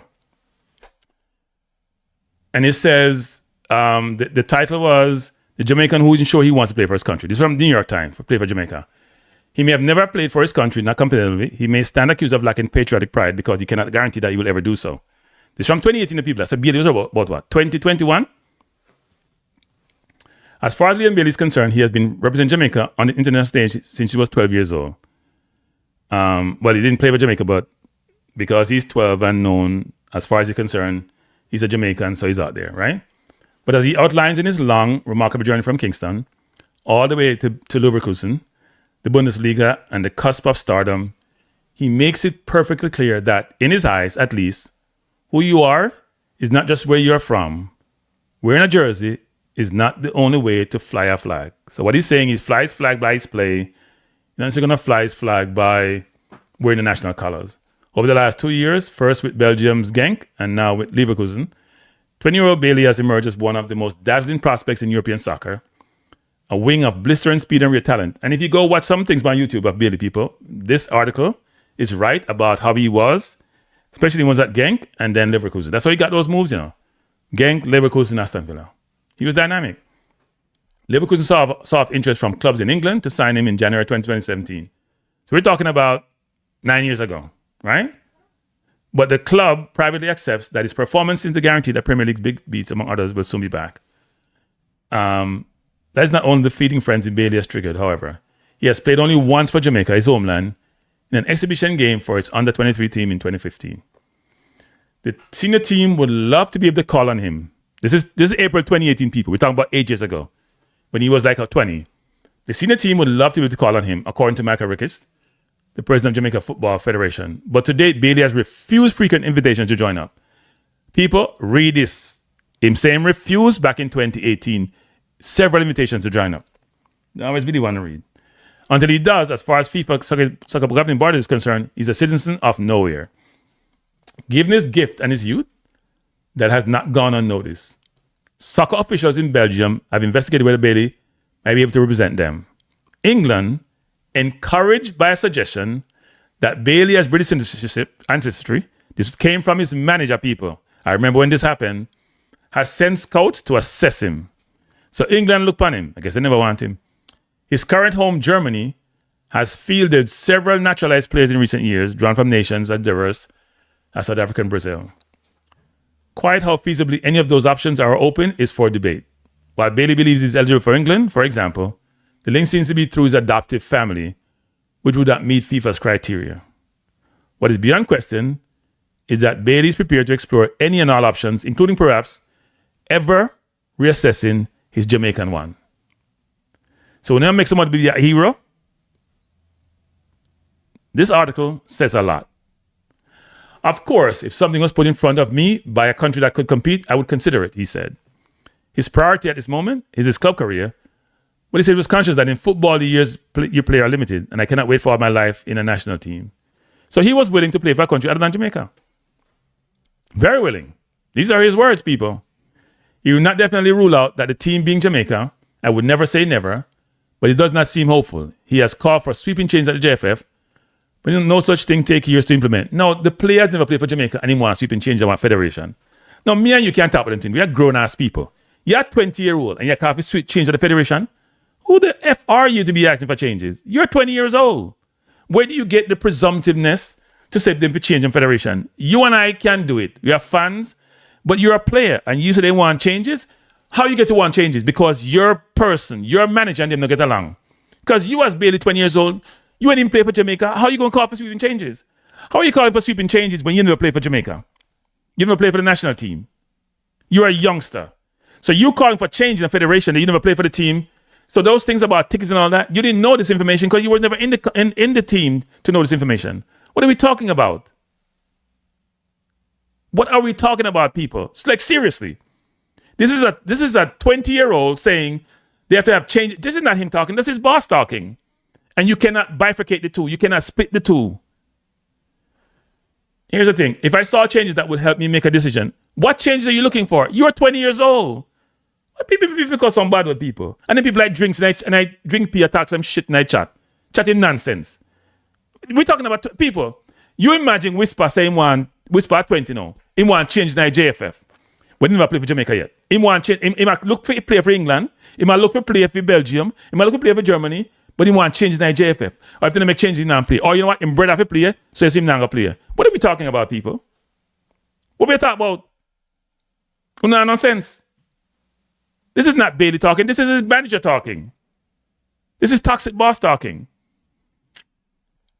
There is limited sympathy in Jamaica about Bailey's concerns, of course. UNICEF both offers support, and Jamaica Greenland columnist Tanya Leah said she does not take his refusal to play personally, pointing out Jamaica itself has played foreign-born players in the past, but others are less understanding. You either want to play for Jamaica or you don't, the former international Paul Hall said earlier this year. Ricky suggested that Bailey is caught in the middle of a power struggle. He's accused Bailey's adopted father, agent, and mentor, Craig Butler, of wanting a job at the Jamaica Football Federation in exchange for his son playing for the national team. Repeat that, people. He's accused Bailey's adopted father, agent, and mentor, Craig Butler, of wanting a job at the Jamaica Football Federation in exchange for his son playing for the national team. Interesting. I thought it was that he wanted his son, his real son to play, and his adopted son was a contingent, which is not contingent, but a package deal. I thought it was a package deal. Outside the Caribbean, too, Bailey's equivocation sits uneasily. Choosing a country is not supposed to be like choosing a team. It is meant to be a matter of the heart, not the head. Some, like the Brazilian-born Portuguese international Pepe and Deco, changed nationality with little problem. It was accept that their loyalty to their adopted nation was genuine. Others attract more scorn. Diego Costa, choosing between Brazil and Spain. Adnan Januzaj, that was a kid from Man U, wasn't it? Working out whether to represent Albania, Kosovo, Serbia, England, or Belgium. You got choices. Or Jonathan Gonzalez, preferring to represent Mexico or the United States. All were seen to be putting their own interests first, asking not what their country could do for their country, but what the country could do for them. Bailey's case does not lend itself to such a binary assessment. He's in doubt that he's Jamaican. He is not in doubt he's Jamaican 100%. He rejects the idea that he's considering shedding his nationality or his identity. If I play for Germany, it does not mean I do not love my country, he said. You know you are still Jamaican. That is where you're born. That is something Bailey has conscious of ever since he left Jamaica, perhaps earlier, right at the moment, at the age of 8, that he first encountered the key figure in his life, his adopted father, toxic boss. Bailey remembers his childhood fondly. He grew up in Cassava Peace, a troubled suburb of Kingston, not far from the Phoenix All-Star Academy, a soccer training center Butler owned. Bailey started attending when he was 8 and quickly grew close to Butler. He remembered staying at his house, going to school from his place, doing everything together. Eventually, though, Bailey remains in touch with his birth family. His younger sister led him out into the field for a Leverkusen game in March. Butler formally adopted him. It is Butler who Bailey refers to as dad, and Butler's son Kyle, who Bailey considers his brother. Bloody said does not make you family. When Bailey was 12, Butler convinced him he could not fulfill. I'm going to read through all of this. They had done the money, he played for various teams. Now, Austria, I'm going to finish this out by saying this, which is important. I'm going to go through the rest of it. But I don't know why we are so hypocritical in how we think about things and do things. This man was willing to sell his nationality to the highest bidder. And at 20 years old, say he wanted the administration for change. He wanted to tell the administration what to do. Philly's going to beat Celtics, right? So we'll play Felix and Embiid look hurt. Sorry, people. I'm trying to multitask. Do you believe that? This is a person who supposed to be a Jamaican, but seemed like he would go play for England if they wanted him. Find that interesting. And then people like Topical Boss will defend us to the hilt. So let's go to Speid now and what Speid said, because it's important. I'm trying to bring you people to where we are today. I'm trying to show you that there's animosity between his people and the JFF that lead to this clash. And at some point, the JFF was going to come out. The JFF talked about before disciplining him for breaking curfew. When they were in Jamaica, and I knew this from way back when it was happening. I was told not to say anything. When he used to go to the hotel, don't come to the hotel. You go to Jamaica, I'm not stay at the hotel. Everybody stay at the hotel. He wasn't staying there. I'm staying at my house. I'm there at Kingston. Broke curfew. I come in when I got train. Coming into the facility when I got train. You know, came do what I want to do. Eventually they got fed up. And they decided that, you know what, they want to penalize him. It was a big deal. Him say him not play. They call him say him not play. The man do anything he want to do. And the worst thing about it, he not play good. It's one thing, you know. If you be like a Michael Jordan, you can do what you want to do. But when you go up on Dennis Rodman, it's more like it. You do all these things, but when you go on the field, you produce. You not produce. You not produce. I am hypocritical. I don't know who you are, but it doesn't matter who you are, Drink Peas. There's nothing hypocritical about what I said. It's facts. But let's play on Rudolph Speid thing. And Bailey situation, right? He mentioned after the game that the team may not have been detailed enough in its preparation for the Congo game. Now, the reporter then followed up with a question asking him what he meant by that.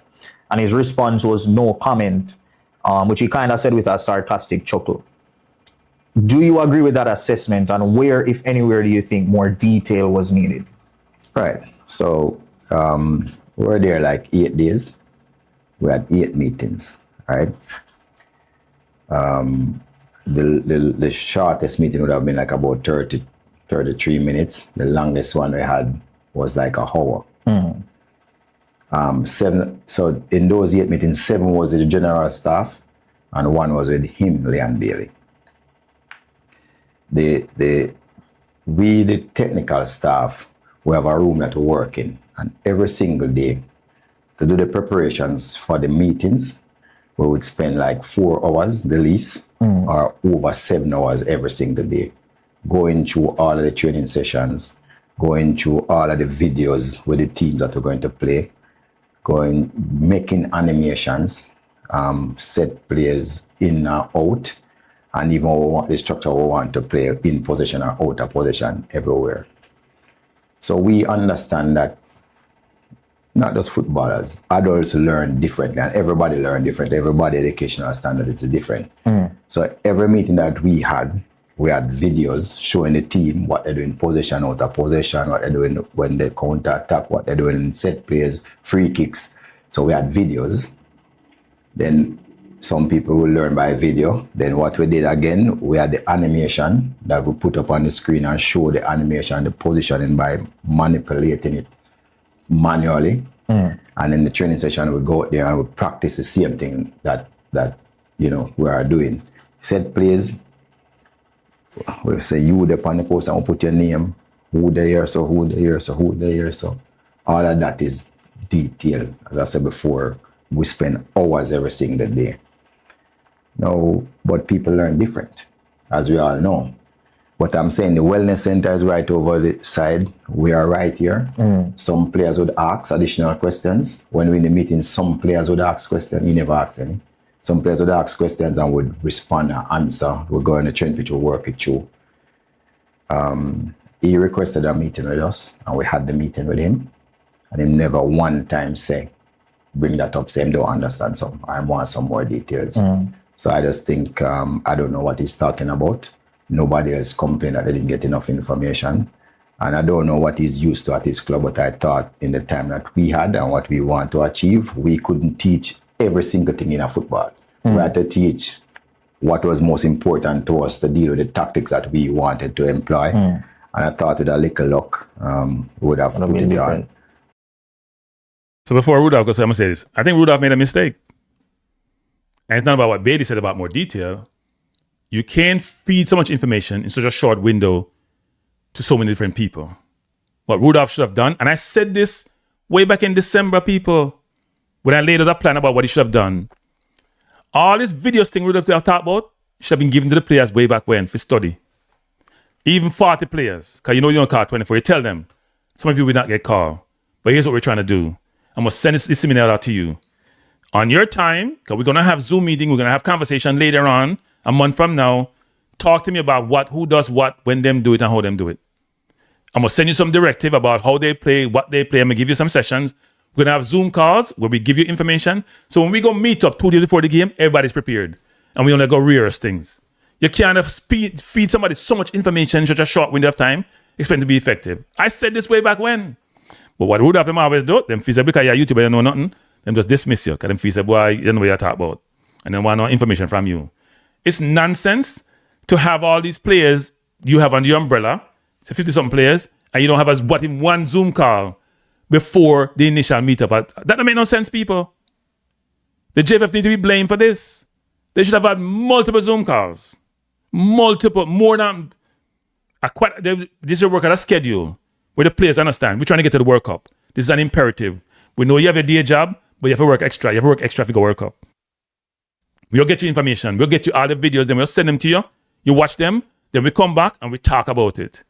Each of you play left back, right back, center back. We put you in different groups. We have the conversation. Then we bring them together. This thing about you meet up 2 days before and speed them so much data and information. You have 7-8 meetings. That's overkill. Them just come flying from way back when you kill them with too much information. That could have been fed to them in drips and drabs over a period of time. So when they get there, they've rehearsed information. Rehearsed in it. And nonsense them though. They weren't prepared as they should have been. I mean, okay, when you could have tens of information, it could be right as it is. The timeline for dissemination of information, for providing information to them to do something, that wasn't done. I said that I laid out a roadmap of what they should be considering publicly. I'm on my channel. I can go for the tape and show now of what they should be considering and what they should be doing way before them get there. For him get named as interim coach for December 15th. I said, here's the roadmap to how you need to get there. You come say you give them so much detail in that 2 days. That's nonsense, that Rudolph. Nonsense. So, but then again, what Bailey's saying is that he didn't get certain information. Rudolph saying get the information, but the problem is people, when you get me the information, how much information you want to give me? It's like you give me 1,000,000 things to do in 2 days. That makes no sense. But I want to go relax and go on the beach and enjoy Mexico inside the sunshine. I may get a class after class after class. We get tired, mentally tired. One thing we can't teach how to, we didn't think we should teach professional players how to retain possession. So I don't know what he's talking about. So here's the thing now. So that's why Rudolph Rudolph has very short fuse people. Short fuse and temperament, take nonsense. So that's what happened. So now he must say, yeah, Rudolph can't take criticism. Well, most of us can't in life, no matter what we want to say, but him can't take it. He may say no care, but him care. If you criticize Rudolph, he made spin. And him fee say, Bailey criticize him. So my hit back say, in last comment, which is a sarcastic comment, which is you can't retain possession, which is true, because me show it up there. At 30 time, people. At 30 time, Bailey lose the ball, no? Me know me show it about 100 times. See there? Possession lost. 30 times, he losing the people. Go look on Louis Kelly today, touch the ball about 100 times and lose the ball 2 times. At 30 times, he lose the ball now and game, Hard for do. But let's keep going. But the meeting with him, he never brought up that. He brought up something else. So I'm not sure where his headspace is. Would you like to share what that other thing was that you guys spoke about? Yeah, I could. Since him is talking, I would talk too. He said that we're disrespecting him by not starting him in the first game. And him think it's a disrespect to him. I pointed out to him that I don't think so. He played on the 22nd. He traveled on the 24th. So he came to camp last. So our coaching staff planning out with myself as the leader. I made the final decision because I'm not running away from that. I told him, no, I'm going to bring you on in the first match, see how you look in training, and decide if you play in the second match. I told him that straight. In training, he was very good. So I decided to start him in the final match. Right? And brought up some other things, which I couldn't even believe it. He said that me and him have a beef from a long time. And I had to explain to him that, no, I've never spoken to you from your barn. And I've never said anything bad about you or your family or your friends or your teams or your players. So if there's any beef, it's on your side. And then that's where the argument finished. And he did cooperate after that. All right, well, I think apart from him bringing up beef and stuff like that, I think that is generally how we want the team to be run based off merit, right? And if he, as you said, you guys had a conversation and he went out in training and proved why he should be playing as opposed to saying that my name is Leon Bailey, put me on the field, right? So, and that's the reason why he's starting the second match, not because of who his name is. And going forward, I will never ever play a player who doesn't deserve to be in the national team if I'm ever the coach, or deserve to be in any team that I coach. If you don't deserve, you're just not going to play. And there's a part of the fan base, obviously we know the part of the fan base are loyal to Bailey, but there are parts of the fan base that are a bit more realistic as to his form over the past 2 years, right? And you kind of defended him and his selection in the national team by basically saying that him and Ethan Pinnock, because they play at that highest level, you will always select them. Yeah, I did say that because I firmly believe that we are not the only person who have knowledge. I've seen what their training regiments are at the Premier League level, even the ones that playing, and I'm satisfied that what they have done is try to keep the player close to the players who are playing level. I've seen it because I went to England, I visit Chelsea, I visit Brentford, I look at what they do, you know, in their environment. And yeah, I think them once you play Premier League, you're automatic pick. That's what I say too. Yeah. As much as I have my own opinions about Leon Bailey, I always say at the end of the day, in favor of the national team, whether or not he starts is a different thing. Yeah. But you need a player of his pedigree and experience, because teams, what I know about top coaches is that they're going to respect players who play at that level. That was the interview, people. And the reason why I brought up is because there's been a lot of conversation about whether Rudolph did was right or wrong, right? I can see different views in the chat. And here's my view on this, which is this. Nobody's right and nobody's wrong in this situation. The situation with the JFF should have been resolved a long time ago, and Leon Bailey and his toxic boss should be resolved a long time ago. Because if this player is supposedly important to the national team, supposedly important, you're going to have conflict with him and his manager. Either you don't pick him, or if you pick him, you're on the same page. And as he said, when Bailey first came in, he wasn't happy about not being picked.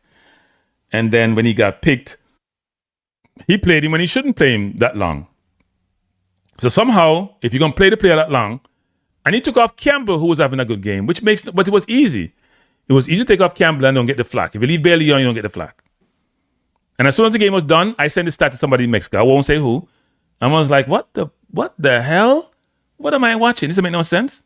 Won't say what the response was, but I didn't understand how the player survived the entire game, 120 minutes, with how awful his stats was, how poorly he was playing. But then I heard people saying afterwards that he played well. Now, those people say he played well, don't know about, either they are in his corner or they don't know about football. They know nothing about football.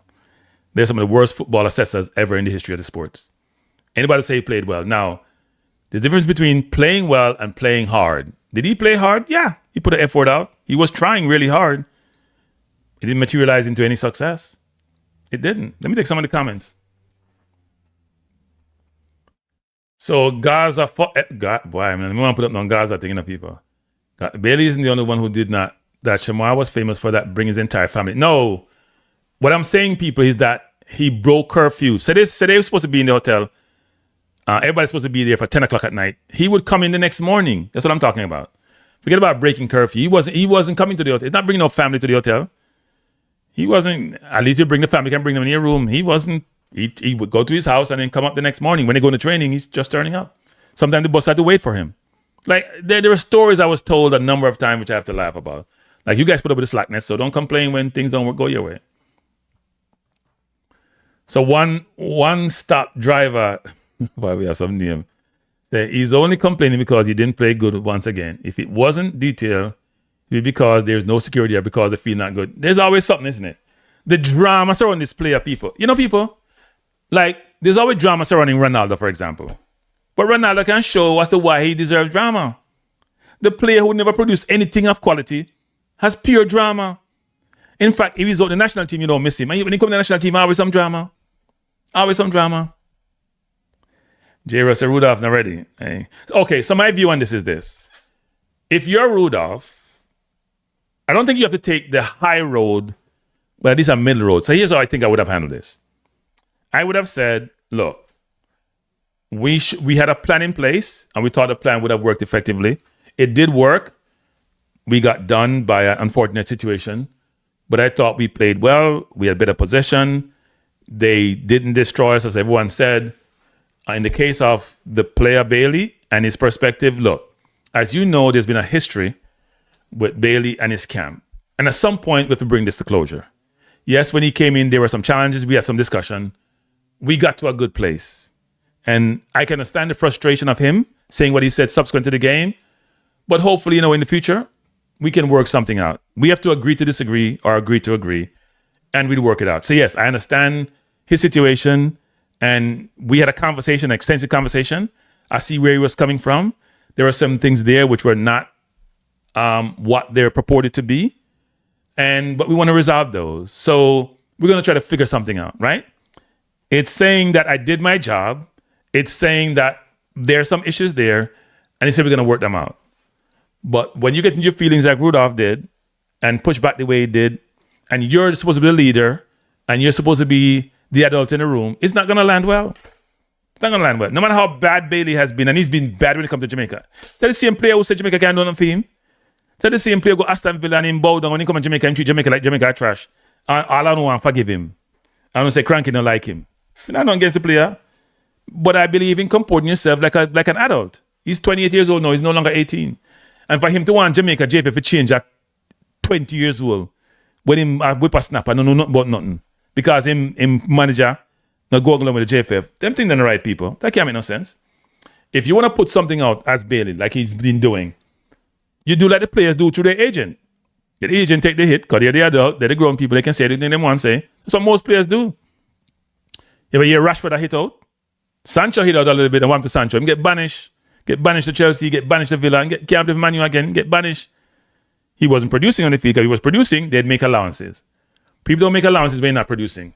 And Jamaica has made allowance for Bailey over and over and over, and him still not produce. Still not producing. I would stop making allowance for the player. Because you're only as good as your last game.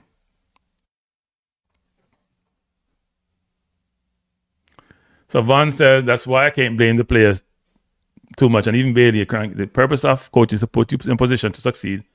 Attention to detail is not there with this coach. Yeah, I don't think they did the best job initially. Now, somebody said they would give the game plan away. I didn't ask you to give the game plan away now. What I said was, if you're gonna watch tapes, you're gonna walk through what the team does. You're gonna walk through what you expect defensively and offensively. You're not even providing a game plan per se. You're telling people their roles and responsibilities. You're gonna come together and work through your strategy and how you want to play and set pieces and all that. But initially, you have to have those conversations. You have to build up vibes, as them like to say. And part of the vibes is to have substantive information to inform the players about the opponent and for them to study it. So when you get together, you cut down the time needed to walk through certain things. You can't have 7-hour session over and over in 2 days. People get bored and want to go sleep. They don't want to. I'm a professional footballer. And some of them not even have the, as he said, the learning sometimes to digest something a certain way. That makes no sense, people. Playing for a professional team doesn't equate to be a professional. Apparently, Ricardo. Kennard said, big mistake by Speed to start Bailey and not Cephas, the most dangerous and productive player. There's no way Bailey should have been started. So here's what shocked me about this whole thing, people. Let me drink some water. People, hit the like button. Get me up to 100 like now, people. Me that 89. Get me up to 100 like. Come on. Give me the 100 like, people.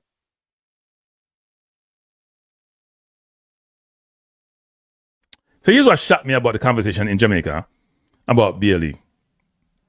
And I'm somebody mentioned Cephas. Now, if a Jamaican fan was saying, you know what? How come to start Campbell and Bailey over Cephas? When Cephas has been getting game in the last 3 or 4 games, playing in the Russian league, and I play centre forward. By the way, he plays centre forward in the Russian league. So when you hear some idiot man like Maverick say he never plays centre forward, that nonsense in my chat. He plays centre forward against US in the second half when we'd lose 3-1 overtime against US in the semi-final of CONCACAF Nations League, and he plays centre forward. My understanding is I haven't watched him play there in Russia a few games before he come, right? And he get 90-minute game. He wasn't getting 90 minutes before throughout the entire campaign. How many of you know that Costa Cephas never start? Maybe we missed them conversation there. And Bailey start. Oh, I mean, you know that Costa Bailey started over Cephas, and Bailey wasn't playing much football and came back from Roma to Aston Villa. And even though he was playing, he was more of a substitute. How many of you know that cost people? To Cephas will start because the more productive players. That's what I expected, you know. No, Campbell played well. Don't get me wrong. I always advocated for Campbell to play. Campbell deserved to play. Sometimes Dixon to play over Campbell may have to laugh. And I brought that out numerous times. They're not in the same ballpark because Dixon is Jamaican, locally born, and play over Campbell. Much more than Campbell, and that to me was amazing.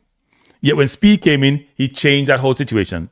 So you have to give Speed some credit about some of the decisions he made, which is he's trying to use meritocracy as a criteria and the basis for selection, not where you were born, which is what some coaches like McLaren did. Kranky, who do you think will coach this team going to the next World Cup qualifying? Hey, Omar Henry, if I had any idea, I don't know. I have no idea. We can't even get a coach now. I don't know, you know. I think there are, as we have heard through the grapevine, there's some dissension in the ranks in the JFF about the coaching situation. We thought it was a done deal, a Speed being the coach. I think they set it up by giving the junior teams to a locally born coach. And by default, we go to Rudolph. That has changed. So Rudolph no longer has a monopoly on the coaching situation. Apparently, they're going to try to have it a more open process. I was told that they're going to go through a process now where it's open to anyone to apply for the job. That's my understanding, but I don't know if that's true or not. Yeah, Vaughn, he's improving. He's going to be good for Jamaica.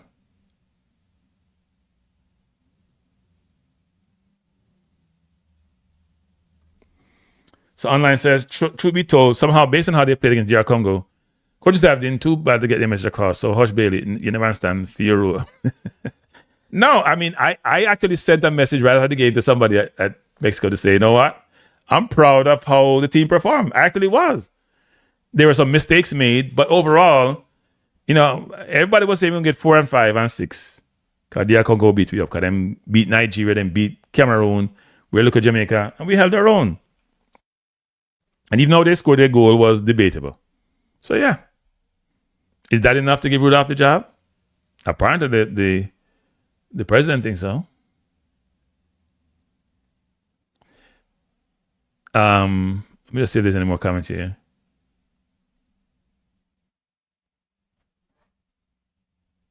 So Toby says, Rudolph should not have criticized in public, Kranky. In your past life, would you criticize a disgruntled employee?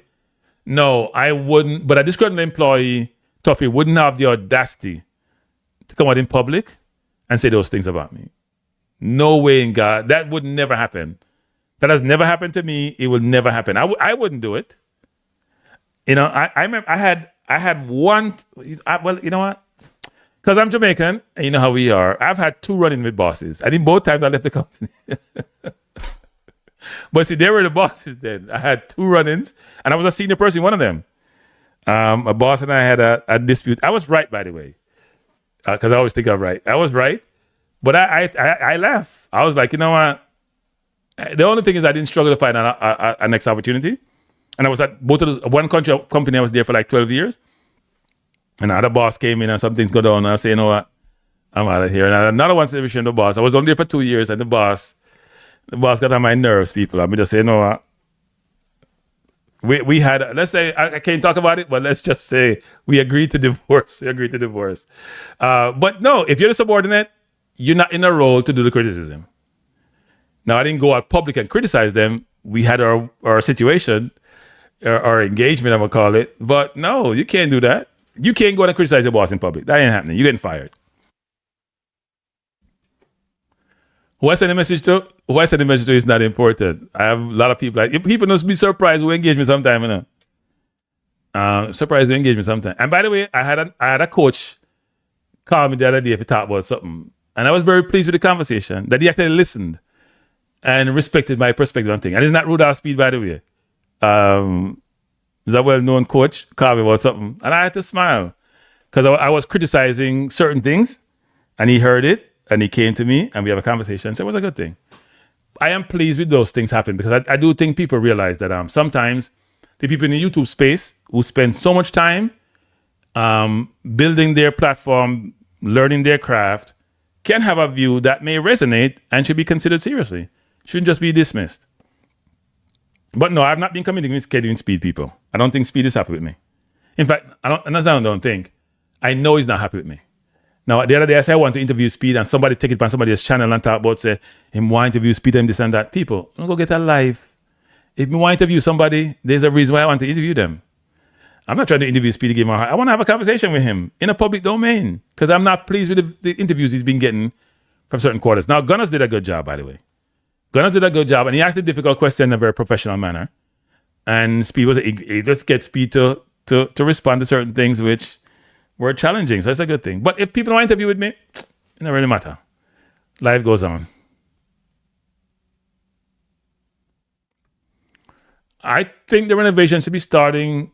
They talked about it, you know. Has to be done before 2031. I thought it was supposed to start late this year, next year, actually. Let's hope they get it done. No, they had an English company that was. Anybody in the chat know what the exact date is? Because the president talked about it and Bob's Grange talked about it, actually. I think it's supposed to be. Is it 2027 they're going to start? It's supposed to be like a 2 or 3 year project.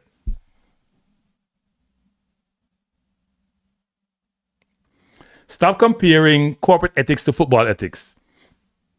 I think you're confused as to what ethics mean. ethics is, I think you're confused what ethics mean. You can compare any ethics that you want. Professionals are professionals in any environment. They ain't no different. The language may be different, but they ain't no different. You got to comport yourself a certain way.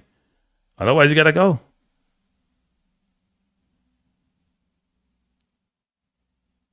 Aye.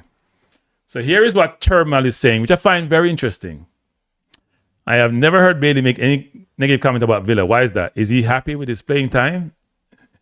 Because Villa are paying people, Villa paying him. I don't think Bailey has any respect for Jamaica or Jamaica football. That's just my personal opinion. I don't think he has any respect. So I don't think it would matter to him as to... Because Jamaica ain't putting no money in his pocket. Jamaica can't do nothing for him, so why would he care? Couldn't say what he say about Jamaica. But I think the JFF has to be blamed in this respect. Happened the same thing with the women's football team. You have to understand what role you're playing in the football ecosystem. You understand what role you're playing and how you can be effective in the role. And you can't be a group who believe you're above XYZ, they are your subordinate, and you can't engage them.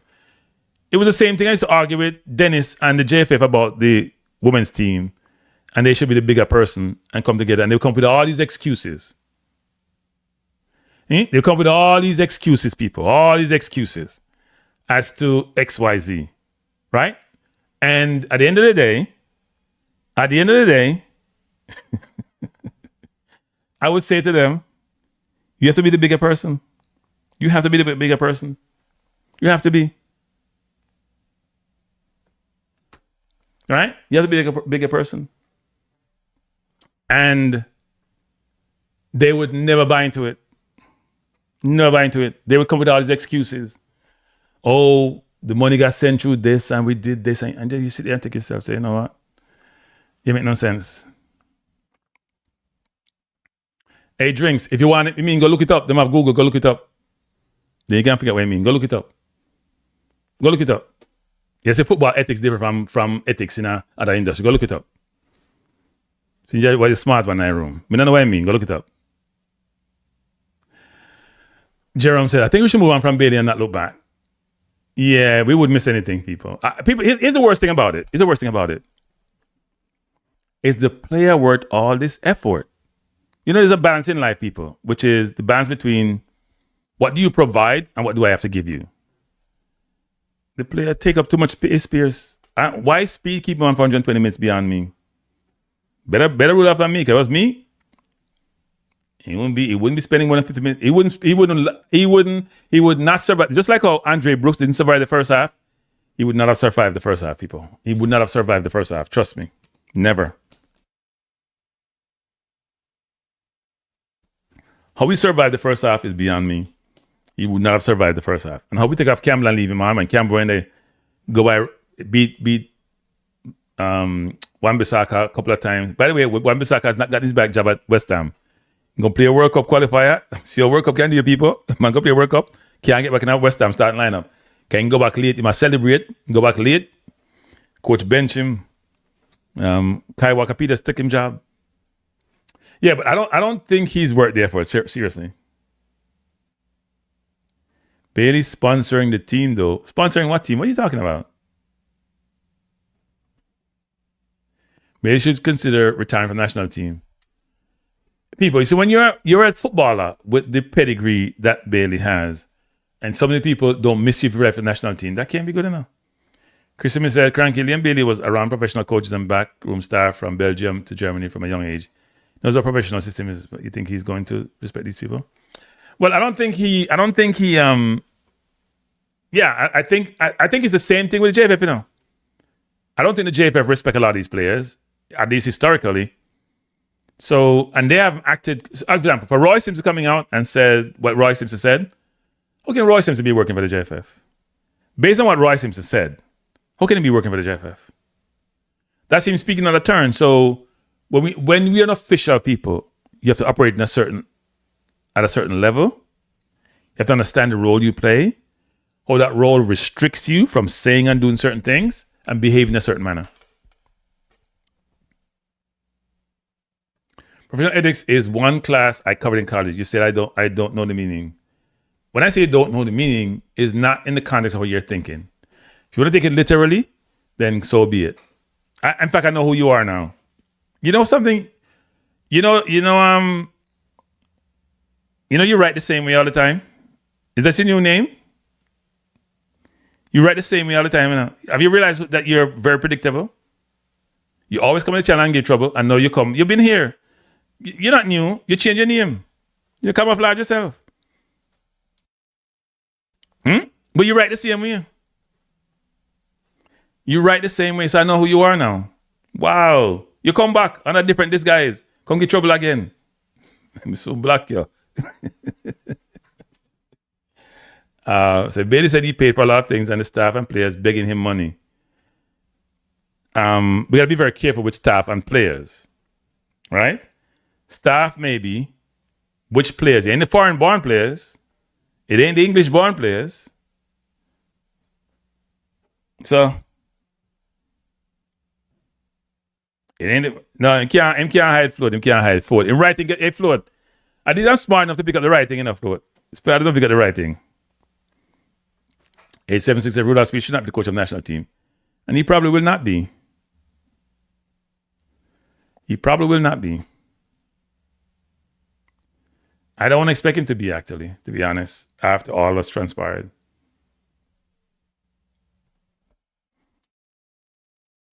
No, I understand what you're saying, float. You're not float. You can't write no float. You make it correct. We get it the first time. We never try type. All of us will try type sometime without mess up. So Chris says, Kranky, what are people in the JFF accomplishing football for professional players to respect them? You have people begging the players money and the staff running professional to take. Yeah, look, you'd be surprised how pervasive that is, by the way, people. But if you come from Jamaica, you should understand, Chris. That's what people understand, Chris, right? If you're from Jamaica, Chris, and you understand circumstances, you should understand why. It's not even sometimes they want it, they need it, they just want it. They feel that you have it, so you should give it to them because they deserve it.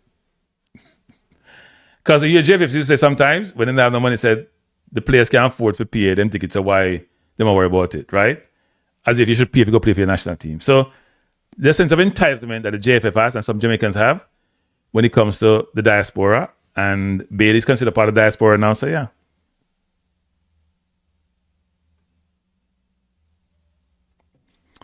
No, I'm telling you, the way you write, I know who you are. I'm telling you, I'm not guessing. You may have the name from 2012, but you're probably under different names.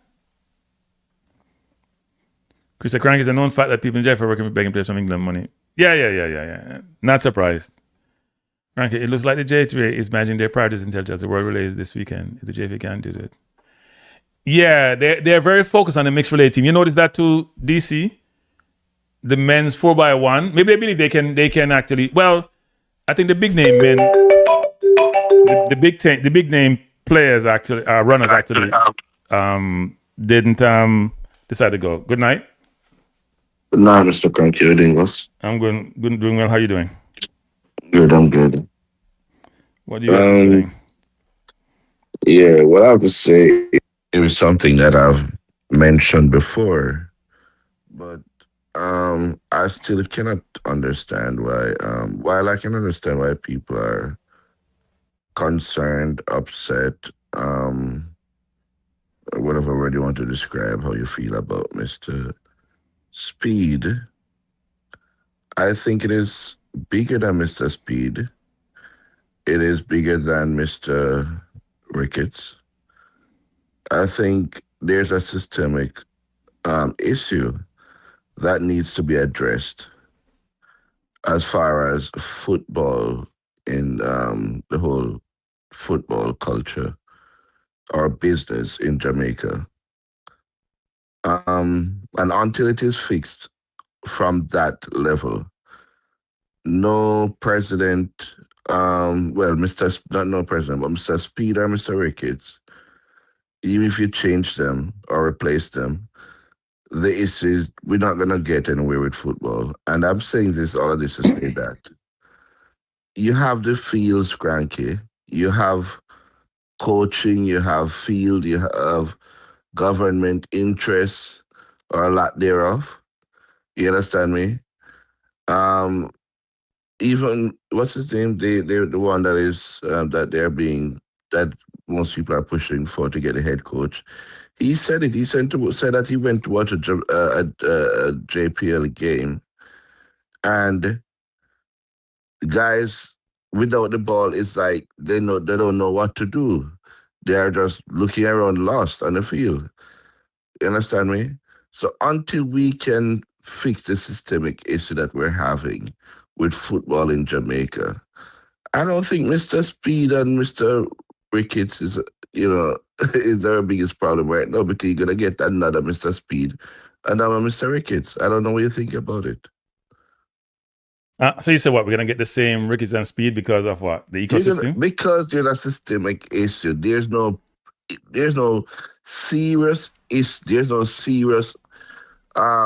effort to basically fix the footballing in Jamaica. The fields are like just better than a good pasture. So therefore, when the guys, you have to, regardless of how you decide that, okay, we can always import guys from England or America to play when World Cup cycle comes around. If you do not have a very strong local league, we will never get anywhere, regardless of what, because that is where the unity has to start from. We talk about cohesiveness, we talk about playing as a team. It has to start locally. And I think a lot of people conflate the whole idea of English versus Jamaica as if that's a social issue. That's not a footballing issue. While it can spill over into football, I think it is more of a social issue. You understand me? But as far as gelling and having a cohesive team is concerned, it has to start locally. Then you can import people from, or you can get persons from outside, from the diaspora to put in that system. But you're not gonna get that cohesiveness they're looking for. But if you're gonna import most of the persons who are playing, I don't like the word import. So like some goods. Yeah, sorry. I'm more gonna say this. There are a lot of countries who source players from overseas for their national team. Mm-hmm. The more prominent one in our region is Curacao, who the last time we played them had one player born in Curacao, and he didn't even play in that game. One player. Kranky, I'm gonna jump right in there. That Curacao should not have even been to the World Cup. That is I don't know if that you call it a one eye and a blind eye country. You understand me? Had they been in any other league, they wouldn't even reach anywhere close to being in the World Cup. You understand? It's like you're putting, that's a one eye person in a blind eye country. So here's where I think people are not getting this actually, which is interesting. Jamaica probably export more people than any other country on the planet, right? Per capita. I think if they're not number one, they got to be in the top three. I'll give you an example. India has about 84 million people outside of India, and they have a population of 1.4, 1.5 billion people. So that's not even 10%. That's not even 8% of their population, right? Just think about that, right? And it's 84 million. Jamaica has about 1.5 million, or what the number is. Outside, maybe more than that outside Jamaica. So maybe 40% of the people live outside Jamaica, 50%. More than 50% live outside Jamaica. I'm talking about per capita basis. Yes, per capita. Numbers. So more than half the Jamaica population, about half, maybe 40% live outside Jamaica. Right? Just think about that. In terms of people you export. Small countries that. Wait. What is the point I'm trying to make though? If you export 40% of your people, then at the end of the day, if you're thinking about yourself holistically, 40% of you is outside the country. And sometimes you export the better people because they're the ones going to go take their adventurous route to go improve themselves. The ones who are more motivated, the ones who take more risk, the ones who are educated, who are wanted by the country they go to, right? So if that's the case, why would you want to exclude them from being part of you? That don't make no sense. That's what Yeah, I but mean, I I don't understand. know how did you arrive at that point though from what we were discussing? Because you just talked about you got to start locally first, then you import. But you have to. But let me If get to you that. do not have a very strong. No. But they're not mutual. They're I'm not talking mutually about exclusive. Jamaica. But they're not mutually exclusive though. They're not mutually exclusive. So what you do, people, is to me, if you do not have a very strong local league or a very strong culture, right?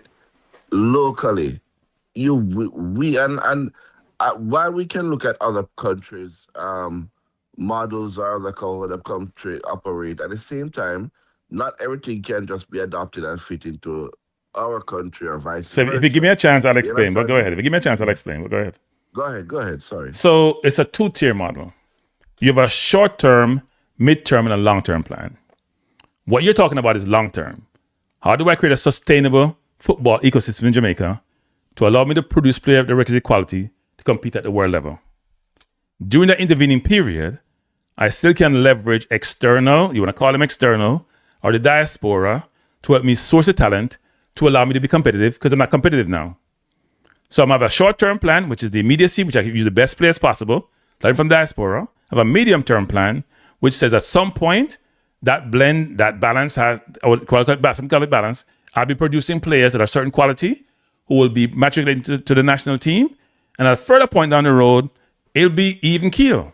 You want to be playing for the national team, you got to be good enough, whether you're born in Jamaica or born someplace else.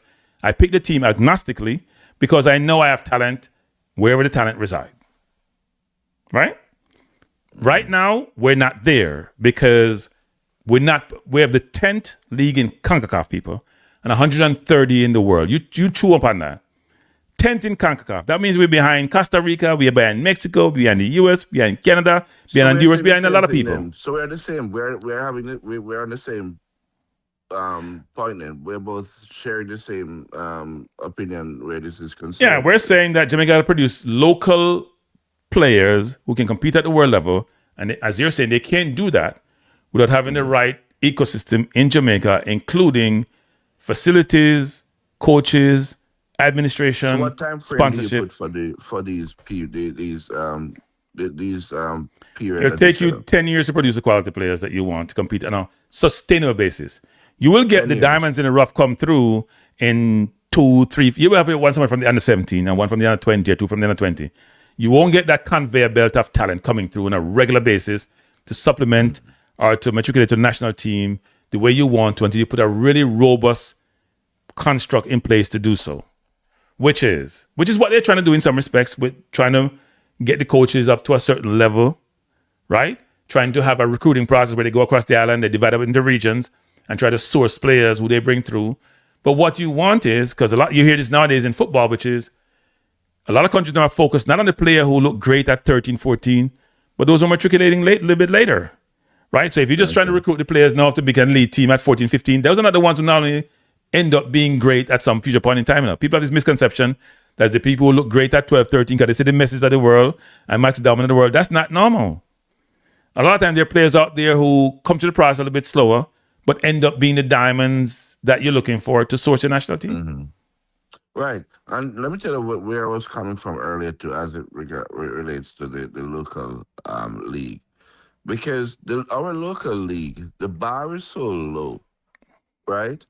That when anybody at all that comes from well, not anybody, but, speaking loosely, that comes from the diaspora, that shows any glimpse of talent that is above what we have, we automatically create this high expectation, and then by extension, getting extremely disappointed. You understand me? So if we had a better league and playing better football, then the persons that we will be picking from the diaspora to join the National League will have to understand that, listen, you are coming, you have to come with your A game, right? But these guys, they know that we don't even have any better to choose from. So they come and they do whatever they want. You understand me? And next match we have to pick them. Next match we have to pick them. You understand me? And that continues until another 4 years pass, and we're complaining about not attending the World Cup again. No, I view it a little bit differently. So I think Jamaica has done an atrocious job recruiting.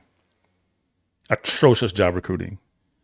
So if you don't recruit with any method and standard to your recruiting, if you don't recruit from early identify talent, build relationship with parents and with players, they're going to get what you get out of this whole situation.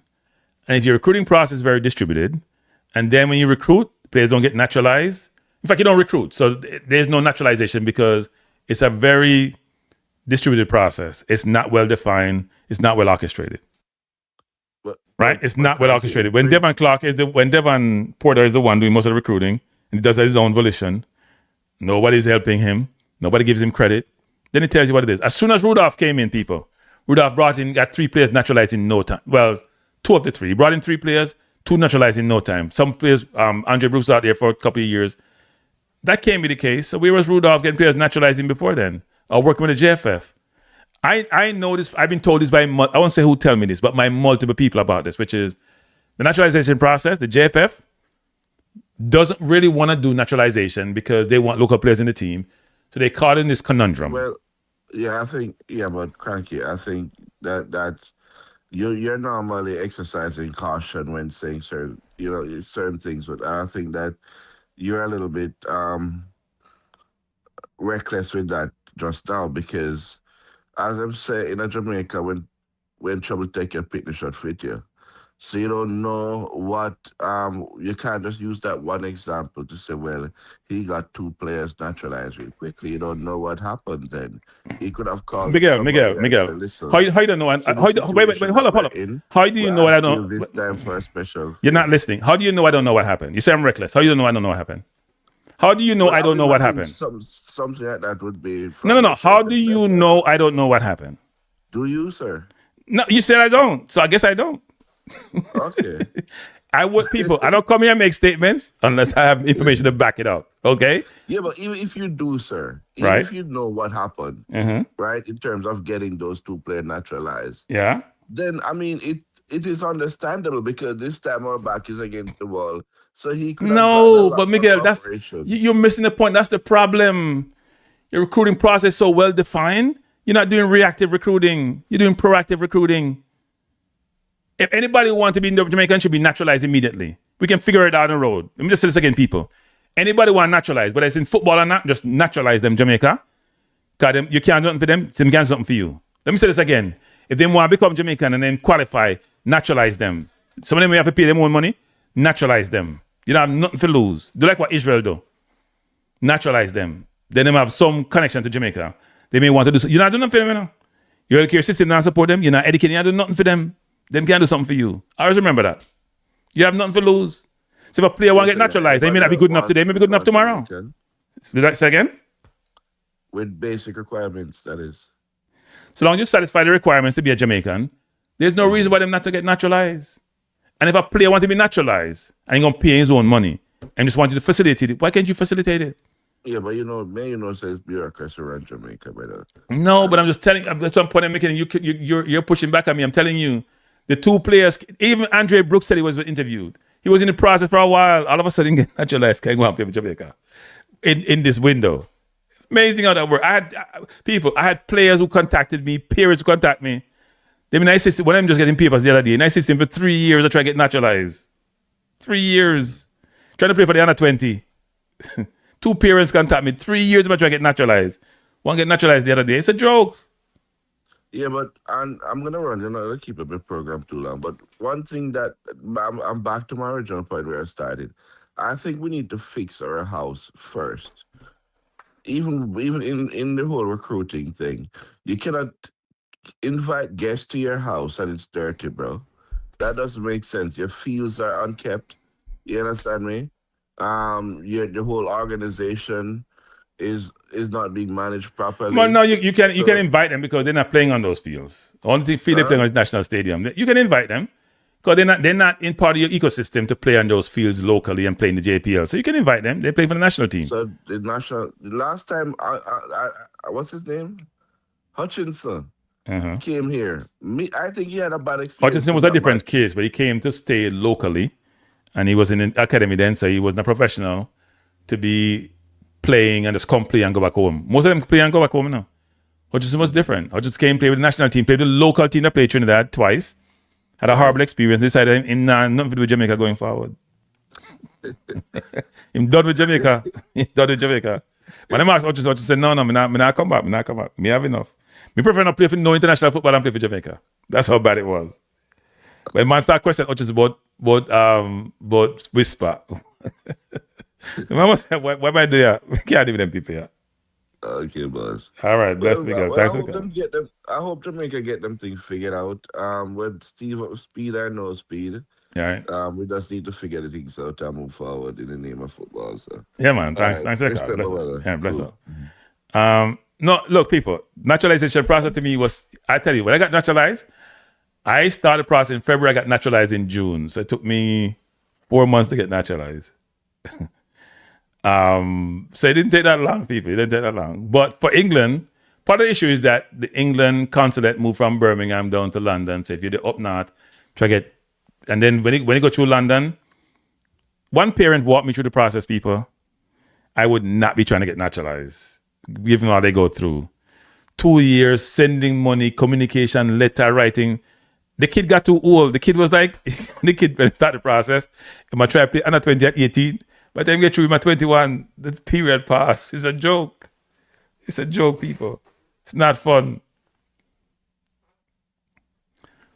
But it's a naturalization process take between 4 and 36. By the way, Dwight, I saw your list up there. Where is it? That says Puerto Rico is not immigrants. Dwight, you can't immigrant in your own country. They're U.S. citizens, aren't they? In that U.S. territory? You can't be an immigrant, Dwight. But I know what you're saying. And you're right. Haiti does have, by the way, in Brooklyn, Brooklyn is Haiti, you know. Florida is Haiti, or South Florida is Haiti. So Haiti is Asian everywhere, and Dominican Republic. So you're right about that. I still Jamaica. Dwight, did you count the people who are not naturalized in the US, or what them count? Got enough man are naturalized, you know. It's interesting. Kranky, I asked him, what are the locally born players doing good overseas? Some players are doing well, like a Webster, Norman Campbell. There are a few players doing well. It depends on how you want to define well, right? If you're in the USL, isn't Tyree McGee in the USL now? Biziak is in the USL. Nicholson gone to Belarus, I think it is, after leaving. Nicholson traveled enough people in that Belgium. You know, go Russia one time. Go Mexico, then, boy, like a nomad. I like Lua. Lua was in Egypt one time. And they know, when the Thailand or Indonesia, one of them, all over the place. Good night. Good night, Kranky. How you doing, sir? I'm doing well. How you doing? Good, man. Good, my brethren. Go on now. The floor is yours now. So let's take the chance to educate people on the naturalization process. Right? Yes. So if you are come from parents who are directly born in Jamaica, the process can take 4 months. It's pretty fast. It took me 4 months. Right? Yes. Yeah. So let's educate people on that, right? If one all right, let's say if both of your parents are born in Jamaica, it will take you about 4 months. Yes. For both the passport and the citizenship paper. Correct. Yeah. If one of your parents are born in Jamaica and you live with that parent, you're talking 6 to 8 months. Okay. All right. If one of your parents are born in Jamaica, but you don't live with that parent, right? You're looking at about 9 to 12 month process, right? Because different people need to sign off on things, especially if you're a minor, right?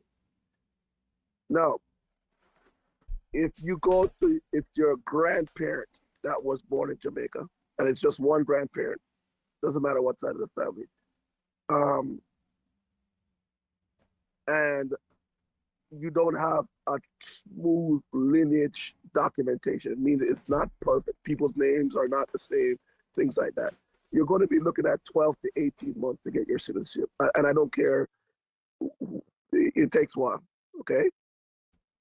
And then the other thing I have to educate people on, all this taking things to the High Commission in London, High Commission in Toronto, the embassy in the U.S., the fastest way, by far, to get your naturalization, your citizenship certificate, and your passport, the fastest way, by far, is to come to Jamaica. Right. That's why you see the kids fly down from England sometimes to Right. get their passport. Yeah. Right. The fastest way to get your naturalization certificate and your passport is to come to Jamaica. Well, I would say 80% of people don't have time or don't have it in their regular schedule to go down to Jamaica and have time to spend 10 to 15 days in Jamaica to take care of these things. Right. Okay. Right. So yeah, let's make that clear for everybody. But also, but don't we have an expedited process? Because I know a lot of countries, and the U.S. does this actually. So, for example, in the U.S., citizenship takes 5 years. But in the military, it takes 3 years. Right. So there's extenuating circumstances for special people where the process can be expedited. I would assume Jamaica has the same thing. Yeah. So by marriage, it takes 3 years of residency or marriage or different things to get your citizenship. No, what I'm saying is that suppose you're a football player or you're a basketball player or you're an artist, whatever it is. Yeah. And you have the necessary link in the work with the government, because some people have a different path for citizenship when it comes to that, those special circumstance situation. Can the process go from, say, 18 months or 2 years if you're a grandparent to 6 months? So what usually, and me and you know this, what usually happens when you see somebody get expedited very quickly, that person has lived in the U.S. at some point in their life for 2 to 5 years. Right. Where we're dealing with people who have never lived in Jamaica ever. Yeah. Hence the challenges, right? Because if you've lived in the U.S., you've lived in Canada, you have lived in England or Jamaica, you have some form of local documents already in the system. So it's just a matter of renewing those documents. Not necessarily citizenship, but you'll have a TRA. You have something in the system. You see me? Yeah. Right? So it's just a matter of renewing that. And that's why it goes faster. Right? And I will say this, it's not the responsibility of the JFF to get players naturalized. Meaning the responsibilities of the players and the players working with Pika. Pika is the one that can do it fast, can expedite. Yeah. Right? But players, Kranky, you are a man from living in Jamaica who have family from England and all that. People's situation not that clear, Yeah, especially the ones who travel to to most countries, most Jamaican citizenship. Yeah. England was bad back in the days, actually. People's situations not clean. The family relations aren't always good between mother, father, grandparent, and all that. So if those are not clean, there's nothing the JFF can do about that. No, I agree, but I'm just saying. I gave you an example. The JFF worked on Greenwood papers. Yeah. They help Greenwood. They don't do it for every player. Yeah, but look how long it took Greenwood stuff to come through. and the reason for that is on Greenwood and his family, not on the JFF. No, I agree with that. But I'm just saying, when they got Greenwood papers, he got processed. So his mom was delaying for a while, supposedly, and then as soon as they get it, got processed. Say somebody on his family side was delaying it. Yeah. They said his mom, but I don't know. Yeah, you're right. But once again, that's not the JFS responsibility. That's the players.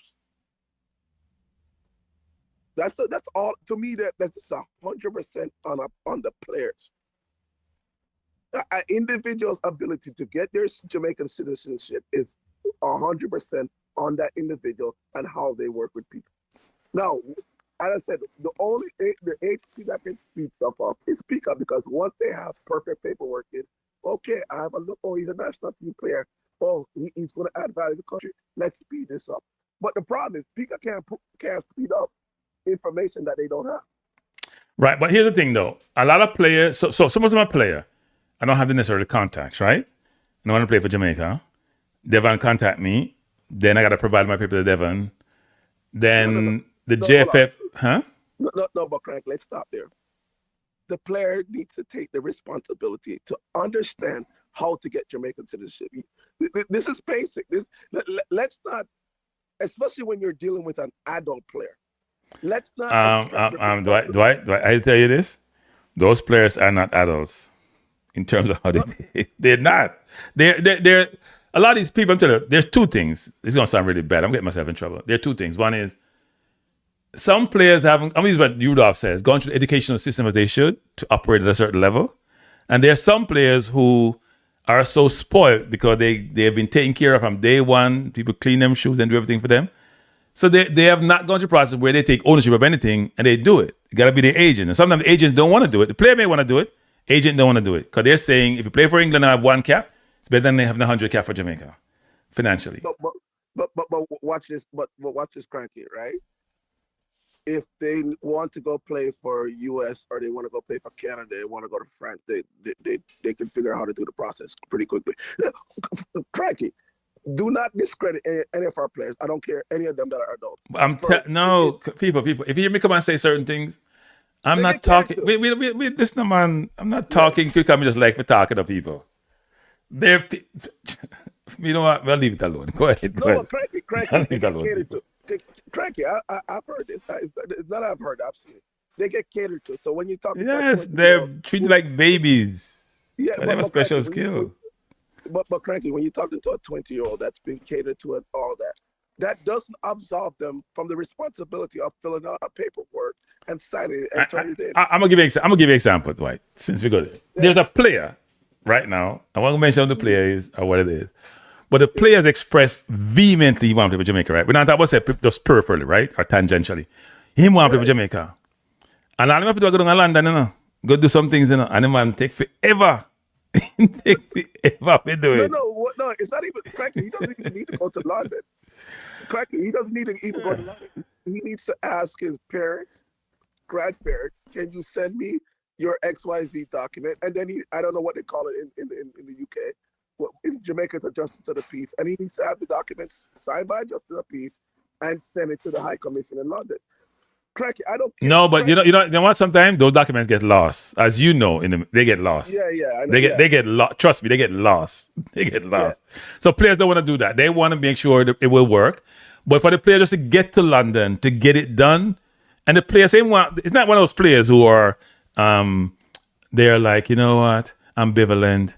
I'm not sure I want to do this. This is a player who say, yes, I want to play. Yes. Okay, get the papers done. Okay, I'm gonna get it done. When? I'm gonna get it done. Okay, get it done. Okay, I'm gonna get it done. So Kranky, do not ever excuse an adult for not doing something that they're supposed to do. No, but sometimes you realize who you're dealing with. You don't remind me of. Mm. You know, people don't understand it. You know, some players who grew up in Jamaica and were stars in football, right? I've been around a few of them. The most spoiled kids ever. They grew up in challenging neighborhood. They got everything given to them, right? They didn't educate themselves. And life catches up to them.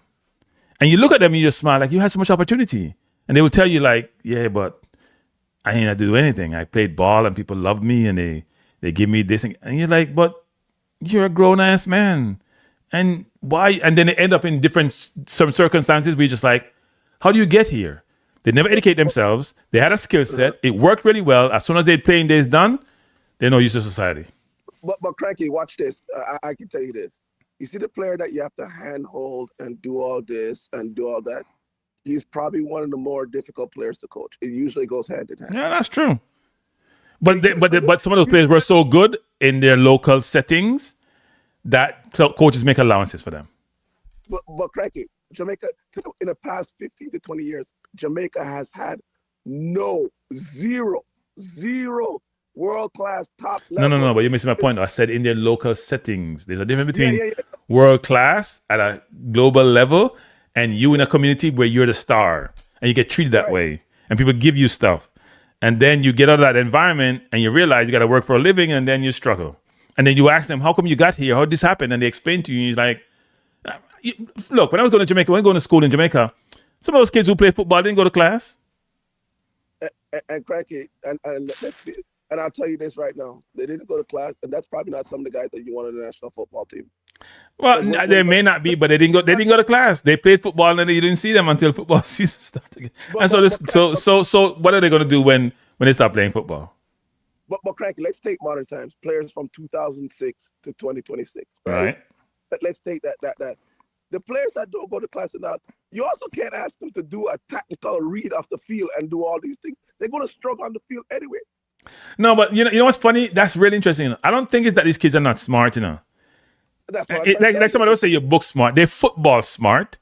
They just haven't gone and learned in a controlled environment how to think and do certain things. But they have muscle memory, and they have memory in terms of what required in the football field and to decide the situation. Some of those kids have ability, or some of those people have ability that if they were trained the right way, if they went to school the right way, if they learned the right way, but they never had a desire to do so, nor did they were they pushed to do so. Kranky, I'll tell you one thing that I'll tell you with, let's say, let's call it Jamaica. Me and you are a certain age, Jamaican youth, between ages, may I go ages 17 and up to young adulthood, 35 years old. They are capable of doing it. They might not want to do it, but they're capable of it. Yeah, I hear you, sir. Especially our footballers, they might not want to do it, but they're capable of it.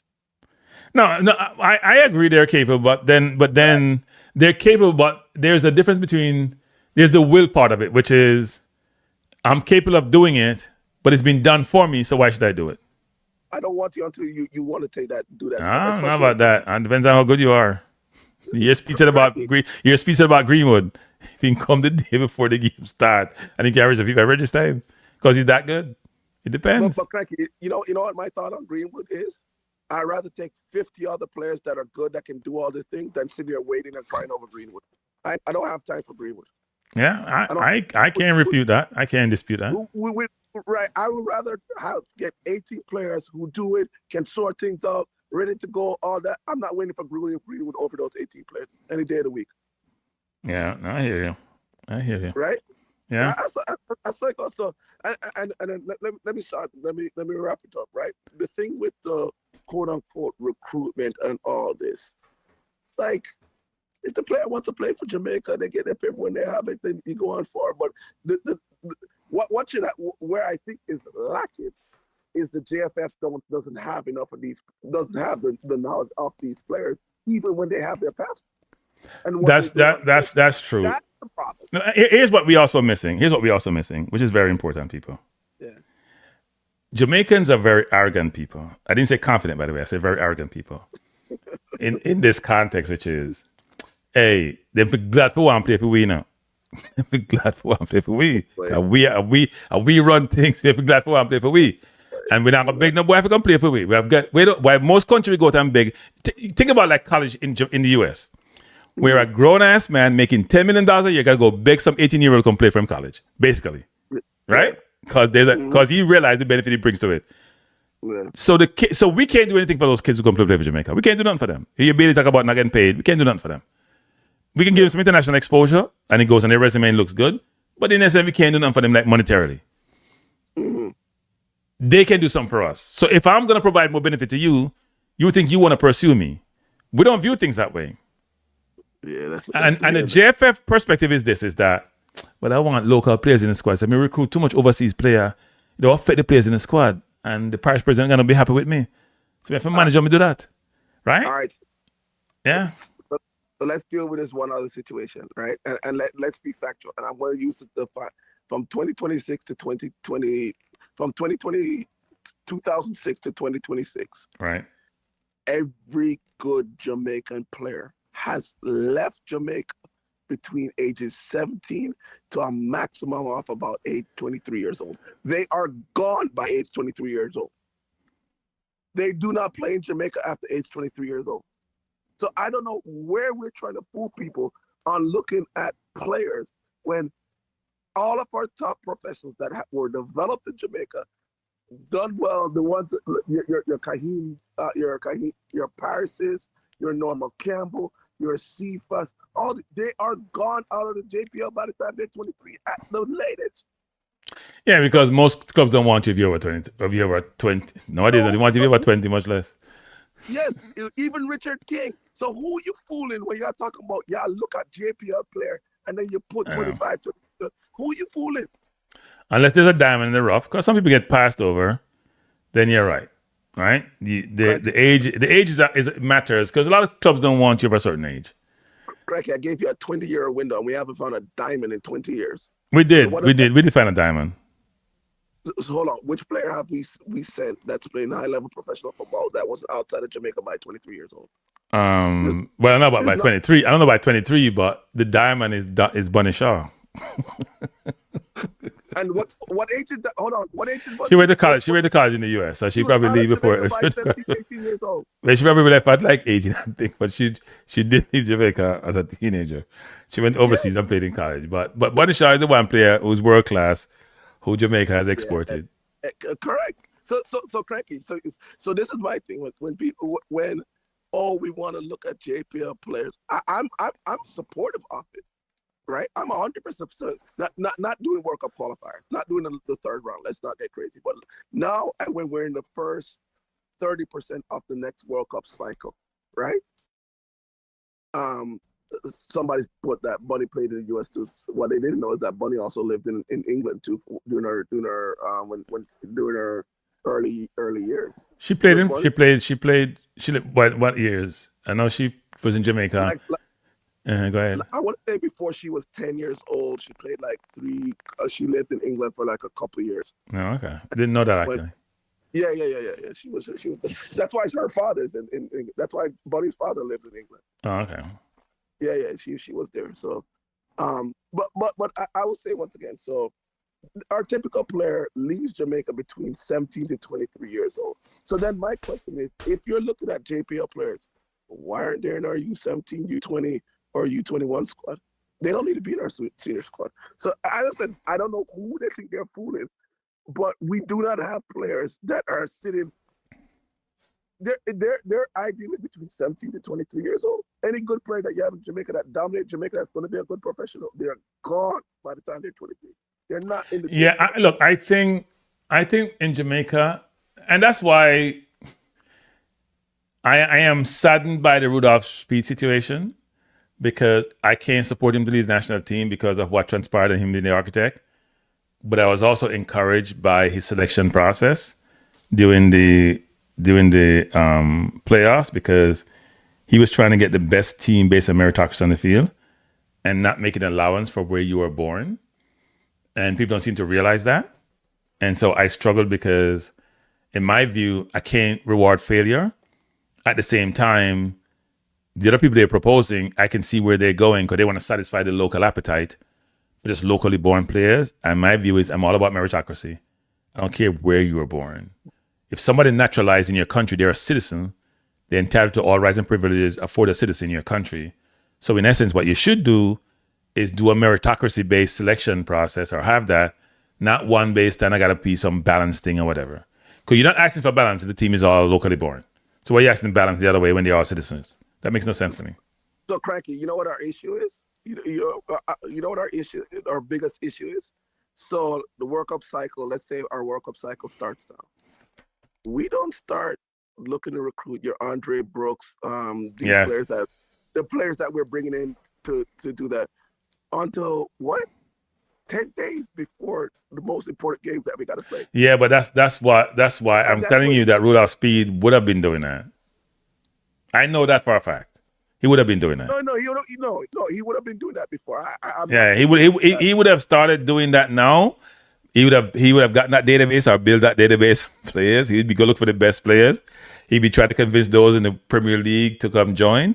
He'll probably have 4 players in the Premier League this year, If I don't know if Ethan Pinnock's contract will get renewed, but you'll have Rico, you may have Ethan, you'll have if Latti and Mason Clark go up with Coventry. That's 4 right there, and there could be even more.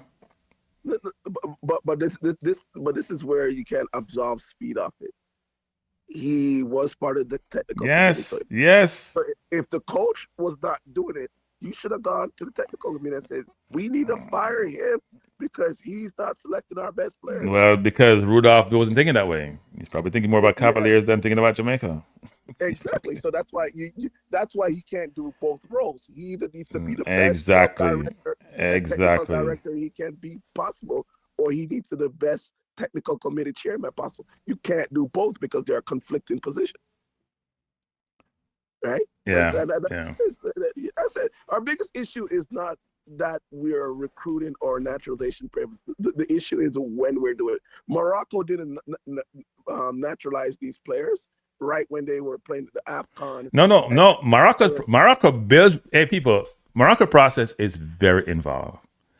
So they build relationship with the players and their families at a very early age. Yes. Very early age. So they may not get the player, but they're gonna be a relationship from the player is junior and have Moroccan citizenship or heritage until the player goes through the whole process and cycle of being a player at the senior level.